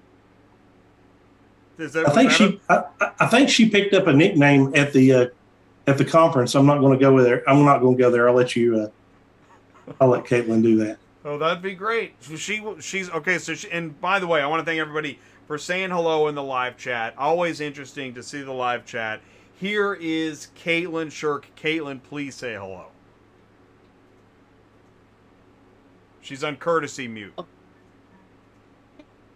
I can get. We're dropping bits. You've gone into the matrix. Somebody called Tank. Can you hear me okay now? I can hear you. We can hear you. Oh, there we go. All right. Take 2. Okay. You can hear me and see me? Yeah. Okay. How are you guys doing? There we go. Tony, I did earn a nickname at the conference, but I don't think I'm going to get into that one right now. Okay. It has to do with my last name playing off of the word shark. I might have deemed the name Baby Shark. I don't know. Well, that's a whole other story that I'll let Tony expound on one day. We might have to get Jacob Warren on here for that one. Yeah. Anything can happen at the Alamo Beer Company, right? Yes, absolutely. My last name is very punny, if you will, with a P. First and foremost, thanks for having me on again, Jay. I really appreciate it, and I'm excited to be a part of the conversation. You're welcome. We're glad to have you. That's another thing. Right, the Alamo Beer Company event. Let's go ahead and let's do a drive-by of that real quick. What did I miss? How was that event? I think, Scott, didn't you manage that event? None of us remember. Oh. No recollection. Oh, that about sums up for some of my North Carolina trips. Yeah, I'll say that the group really put together a great event there. Some great entertainment, all kinds of activities, artists drawing some funny pictures of our people. We had a really good time. It was just part of that fellowship, and I don't doubt that somebody probably did some business over a beer at the Alamo. I was just gonna say, because that's the part that gets overlooked. I know that those event parties, that's where, yeah, you finally hit it off with somebody that you haven't been able to connect with. It's amazing stuff. It's all part of the event. Yeah. Well, and I think too, Jay, the cool thing about the IARA is, you know, you've got people that want to give back, that want to, we're trying to help support the young folks that want to come into this business and learn this business and get connected to this business.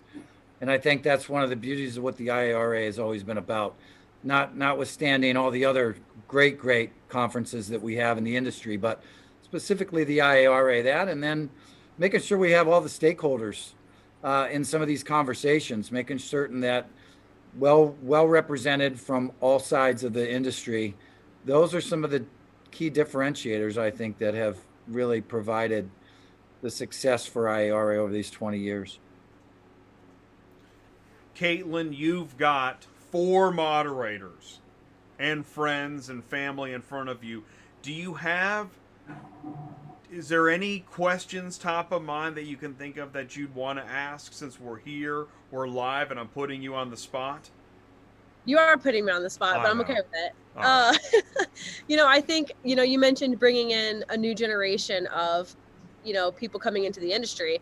I am one of those people. You know, each and every one of you guys have really created, from the certification process to the conferences. You know, I've learned a lot, and I think that, you know, this last conference was definitely one of the most effective conferences I've attended. And, you know, I sat in on the EV discussion, and it was interesting to see all of the different, you know, the people in the industry that their minds came together to ask the questions that I think all of us have been waiting to ask. You know, an example of that would be like the chargers for electric vehicles getting so granular and how our industry is changing. And I think that is awesome to be a part of. So, you know, the conference is finally being face-to-face. You know, I think it's great that you can access it from, you know, joining Zoom or checking up on social media or catching up with it live. But, you know, being there in person and being able to ask questions, you know, when the guys get off the panels, you know, you can catch them in the hallway. I think that that's really contributing to the upcoming generation. And it's going to help us, you know, tie the difference between the two, for sure.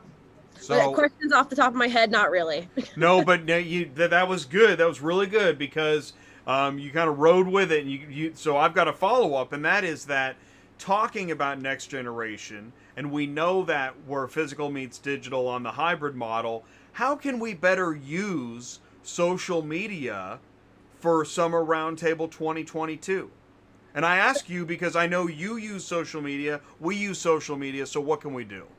Definitely. You know, I think social media is an extremely powerful tool.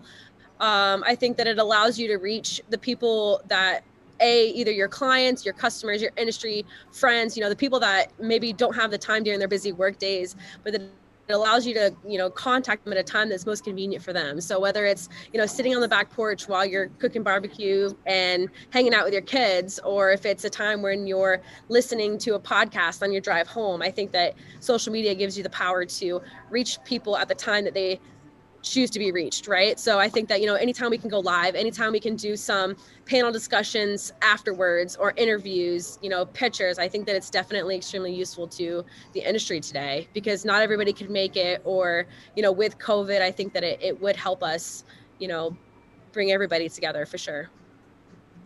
So that's something for the moderators to think about. How can we, right? What can we do to tap into the appetizer-sized portions rather than, you know, well, if you missed it live, what else can you do to tap into it? So that was a loaded question, and I apologize. Well, I'll speak up.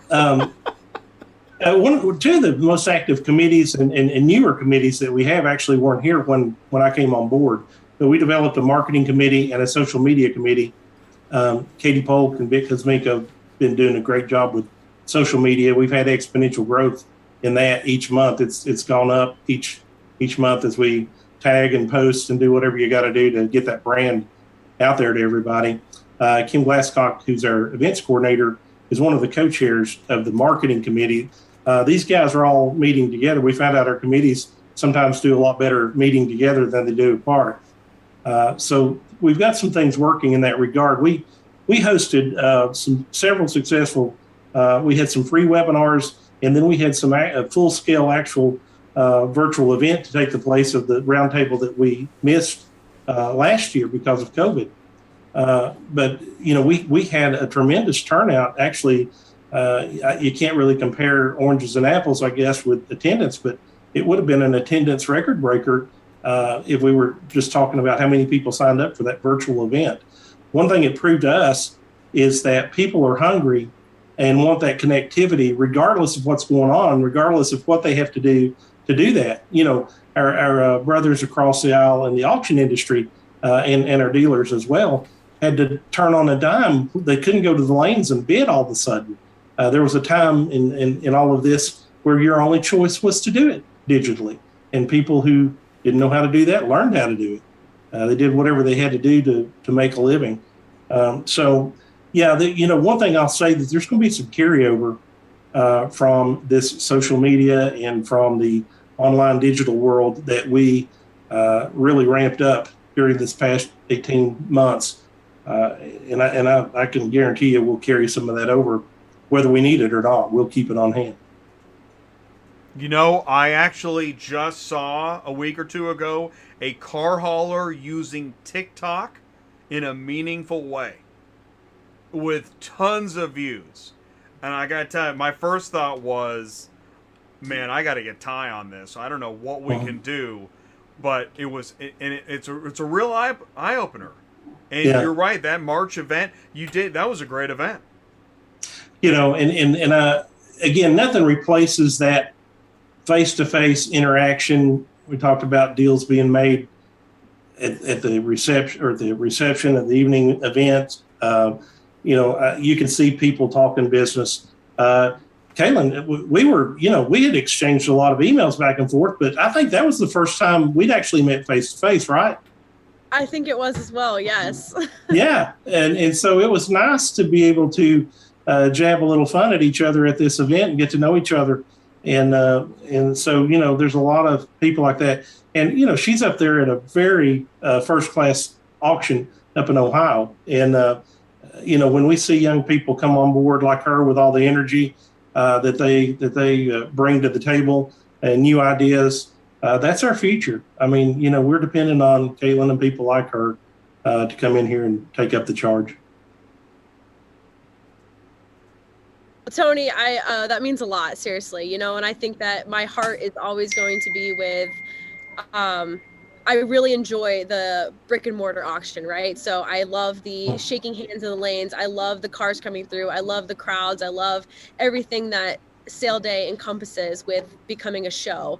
But I also am very passionate about technology, social media, and how, with the industry disruptors, we can all come together to continue to sell cars. I mean, I think that we're going to learn a lot from each other as the industry changes on how we can best, accommodate our customers. And I'm excited for the upcoming generation, as well as, building relationships. Like you said, we've emailed each other many times, but, meeting face to face, I feel like our relationship has gone on a whole nother level. Yeah. And I know your auction is one of the He froze. Can you guys hear me? We can hear you. You somehow got Tony to freeze. Oh, Tony froze. I thought it was me. It's our opportunity to do our best Tony Long. What I was going to say was, your auction is one of the finest auctions. That time Charlie took me to dinner. He was Actually, he would. Well, earlier in the show, Jay, you said, here's a picture of Tony Long. He's in all these pictures. I wish I knew what he was saying right now. And I was thinking he's probably telling that person, I don't know why they let a hillbilly do this, but, and he would say that. Yeah. But Tony's great. Tony's done a great job leading the organization. There he is. And he's back. Oh, he's back. Is he back? But then you have the Zoom stutter, right? It's amazing how far ahead of his time Max Headroom really was. Amazing. Still ahead of his time. All right, Tony. So Kaetlin was talking to you. Then we had a electric zap in the universe. Are we able to pick back up where we were, or do we need to have that red back? I don't know. Joe looks like he needs to say something. I already did. I started making fun of you as soon as you left. And I was actually going to compliment Kaetlin too, which I think is where you were going, both her and the auction. And I was actually in the process of not arguing or even really disagreeing with Sky Hallman out in the chat there, but just was going to put a little response to his note from earlier. Hi, Sky, how are you? Just saying that I think the physical auction space is changing, but I think it has a bright future, especially with folks like Kaetlin, right behind all the great leaders that she works for and that we are all surrounded with, many of whom are right here in front of us. And I really like that. You see, I put it in there earlier. Somebody said that, he consulted with Ty, and I said, is it worth it? There's nothing greater than just dragging. Every time an elephant walks down the hallway, let's just drag it right into the room. Let's pet the elephant and say hi to it and send it on its way and move on to the next elephant. And I appreciate that, Joe. Thank you. Trying to come to terms with that analogy. If you watch this show long enough, you'll have many elephants passing by. Jay. Ty. Okay. Remember when I was in San Antonio, we did the Tuesday night show and Kaetlin came on and she was talking about the auction. Remember that? Yes. Okay. Kaetlin. So Kaetlin, tell us again real quick. Your dad, take it from there. There's a lot that could go into that. I mean, well, no, you want to help me out here? Yeah, here's where I'm going with it is you, if I remember right, you were basically brought up. And, Yes. the auction. So Yes. what's really neat is I know Charlie and I know Scott and I know Tony, but I don't know them, right? But I look at these guys and I listen to them and I hear years of wisdom, I hear years of insight, I hear years of discernment, I hear all kinds of really cool things that these guys are talking about that make a lot of sense. So with seeing that, and I'm not saying these guys are older generation, but these guys have been around a lot and they've seen a lot. I've seen a little compared to them, but to see you come in this Zoom meeting, to meet you in person, to listen to your story is really interesting, because there is, and I could be wrong, but I think there is a generation that's getting ready to hand something off. Is that fair? How does that look in your world? Does any of that make sense? Yeah. So I did come up in the business. So both of my parents, from drivers to operations to running auctions, I got to experience a lot of it, when I was younger. So I got sucked into the business and I ended up loving it from the bat. So, I definitely see myself in the business forever. You either love it or you hate it. So I know my sister and my other siblings are the complete opposite spectrum. They're like, we want nothing to do with the auction business. But, I think that definitely there's so many different generations coming together right now, from companies like DriveTime or Carvana that have algorithms that help them buy specific cars. The auctions have to adapt to that, whether you're a digital platform or you're a brick and mortar auction. I think that if for you to sell cars to companies like that, you have to be able to adapt. So what's important to myself and what I want to do for I'll use Columbus Fair is I want to be able to embrace all of the different resources, from AutoIMS to how can we use that to streamline our processes. And even though we like to run cars to the lane, if the guy doesn't want to come to the sale and buy cars at the auction, I still want to sell cars to that guy. So whatever is most convenient for him, I want to be able to do that. And I would like to be able to adapt that to all of the customers. So I definitely think that we're in a strange time between transitioning from no chips and parts shortages to electric vehicles. And now you're also taking that and you're switching into some type of digital era that really hasn't been defined yet. I think that it's a great time for all of us just to come together and figure out how we can all learn from each other and really take care of the customers. Okay, I think she's making a good point there, and it's that roundtable concept. We had another large group meeting across the street from us, the National Independent Auto Dealers Association, and we were fortunate to have some of their people sit down on, Scott, I guess it was your panel, and we sent some people over there to their panel. But this interaction where our sellers are wanting to know exactly what those guys have on their mind. What is what regions are stronger for certain types of vehicle? Where do we need to be putting cars? And of course, they want to know how to get them. But it's and then the auctions have always played that middleman role. And I'm like you, Kaetlin. I was born into the business, with my dad being in the car business. So it's really, there's a lot of things may be different, but a lot of things are the same, even generation to generation. So IARA is a perfect forum for that. We're hoping to bring people like NIADA and NAAA that we consider close. It's a close brotherhood, and we just really consider those valuable resources, and we've all dabbled into a little bit of those worlds at one time or another. And Kaetlin, I'm sure you have too. But IRA's got a great future. I can't wait to see what the next 20 years bring. I'm planning on being there, but we'll see. Having said that, so then we'll wind into kind of our finale here. What show is next that is on your mind? What's on your mind next? In AAA. There we go. Yeah. In AAA. Yeah, we're promoting that. We don't have a closer partner in the business than in AAA. We plan to be in Chicago at their meeting in late September, early October. Charlie? I'll be there. Charlie, wake up. I'm there. I'm nodding. I'm listening to you. Okay. Yeah, we're going to be there early. September 28th. Yeah, I'll be having dinner with Charlie up there. On Tuesday night. Is that Tuesday night or is that Monday? Let's check the calendar here, Charlie. Starts on Tuesday. I think it goes through the 30th. Yeah, Tuesday's the 28th.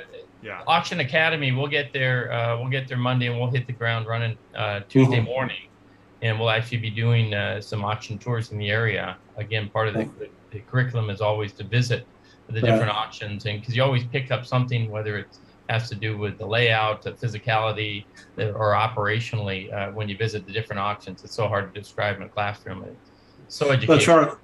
And Charlie, that initiative that Steve Greenfield's been helping us on with the e-vehicles, that'll be kind of a continuation of what we started in San Antonio. So there's going to be a lot more to come on that. So we're encouraging all the consignors, anybody that can, to be there at NAAA's meeting. They're very close business partners and industry partners to us, and so we're looking forward to that. Great. So in some ways, the conversation continues in Chicago at the end of September. Yes. How cool is that? As long as we all stay well. Yeah. It's a great point. Jay, it's kind of what we call, I think Tony's heard me say this before. It's kind of what we call the trio of power, right? It's the auction marketplaces, it's the dealers, and it's the commercial sellers that kind of, keep this discussion rolling. And then it's all the ancillary service providers, all the wonderful transporters out there, inspection companies, yada, yada, yada, go down the line. Keeping the ball in the air, throwing the ball around, that's what we do. Absolutely. Well, then I'm only left with final thoughts. Final thoughts going once. Oh, we get to just jump in and say them? Absolutely. Nothing's final. I'll just say that. It's all changing. I go back, I was back in the day when we were Blue Book and we changed it to digital. We didn't quit printing the book, for crying out loud, because it still worked. And when you dropped it, it didn't break. You can still read it.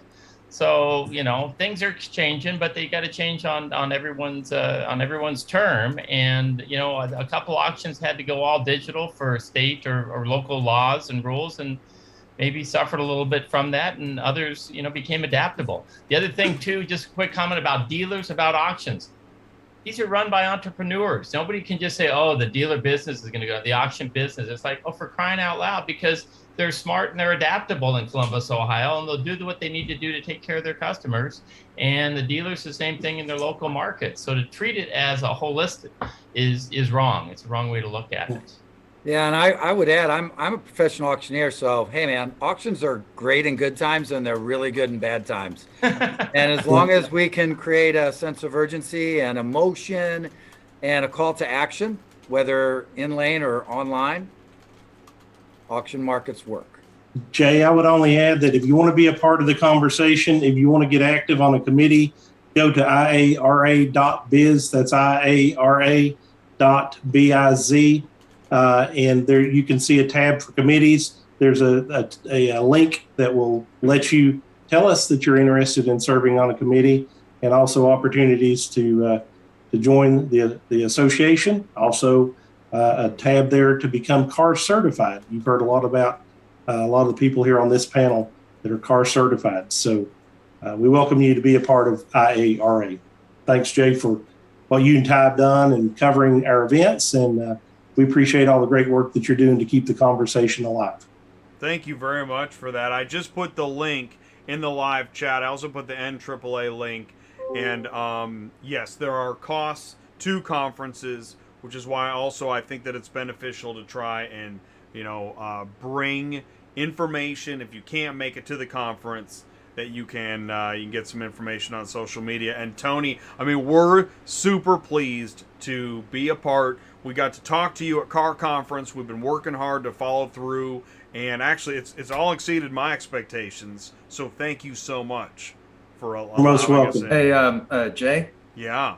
No, I just speaking of continuing the conversation, I just wanted to make a quick plug here. Bobit is doing a webinar series in October about electric vehicles, and for the first time, we're going to address the topic of building a used market for EVs, and I'm trying to nail down Doug Turner and Matt Arias to participate in this webinar. But this will be a great opportunity to inform the wider fleet world of what's happening with used EVs, and to kind of build the confidence to invest in fleet vehicles that are electric, because part of that confidence comes from knowing that you can resell it, or you can have residual value that will make it a worthwhile investment. So definitely look forward to that. Martin, this was your first roundtable, right? Yes. And I'm looking forward to the next one. Let's see. I just made a couple notes. Matt Arias, as you know, he was on the Energy Roundtable. That was 3 weeks ago. Very busy guy, and I'll do anything I can to help, collaborate, build, share, whatever I can do to help, because that sounds like an awesome series. When it comes, that's why I said in industry news, if you feel, go to camera one for this for a second. If you feel like, gosh, there's no way I can catch up with all this, actually now is the perfect time to start learning and getting involved, because I know this, it was internal combustion engine vehicles forever, still is, but the amount of EV stuff that I'm seeing, it's almost overwhelming. And then we hear about the problems and the batteries and the charging, and then recycling, and then the materials, get down to the cobalt, nickel, lithium, what is going on? It's so much information. So I highly encourage anybody that feels overwhelmed, now is the time to get completely overwhelmed and be a part of the new current. How'd I do? How we doing? I want another shout out to Martin. Again, Martin and I had an opportunity. We met last week at ACT Expo, which is the Advanced Clean Transportation Expo in Long Beach. And as I see that rig behind you in your office there, Jay, I think, maybe even some of the transporters should think about not only pulling the electric cars around, but pulling it with electricity while you're doing it. So opportunities abound. And I try to cover electric semis and information. I think that electric semis, help me out here, Ty. When we say electric semi, I think we're really pushing the envelope of what needs to be figured out right now. Do we know? I don't know. Am I wrong? Well, remember our buddy at Transwest in Colorado, Alex? Right, but he's involved in sales, and that's a forward-thinking business. Do we know anybody? No, it's already out there. Supposedly they're already out there. I haven't seen one, but they say that they're out there. But you just said it, but I haven't seen one. That's my whole point, right? They're out there, like Gutter Snipes and Chupacabra. They're out there, but I haven't seen one.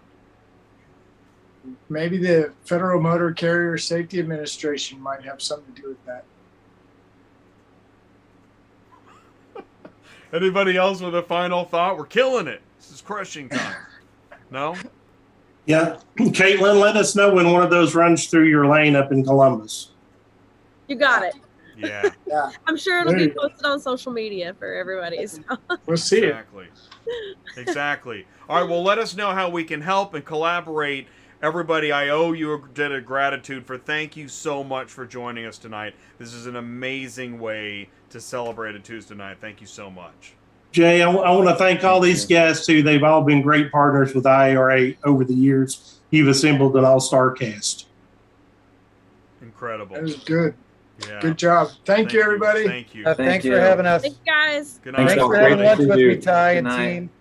Bye. Bye. Yeah.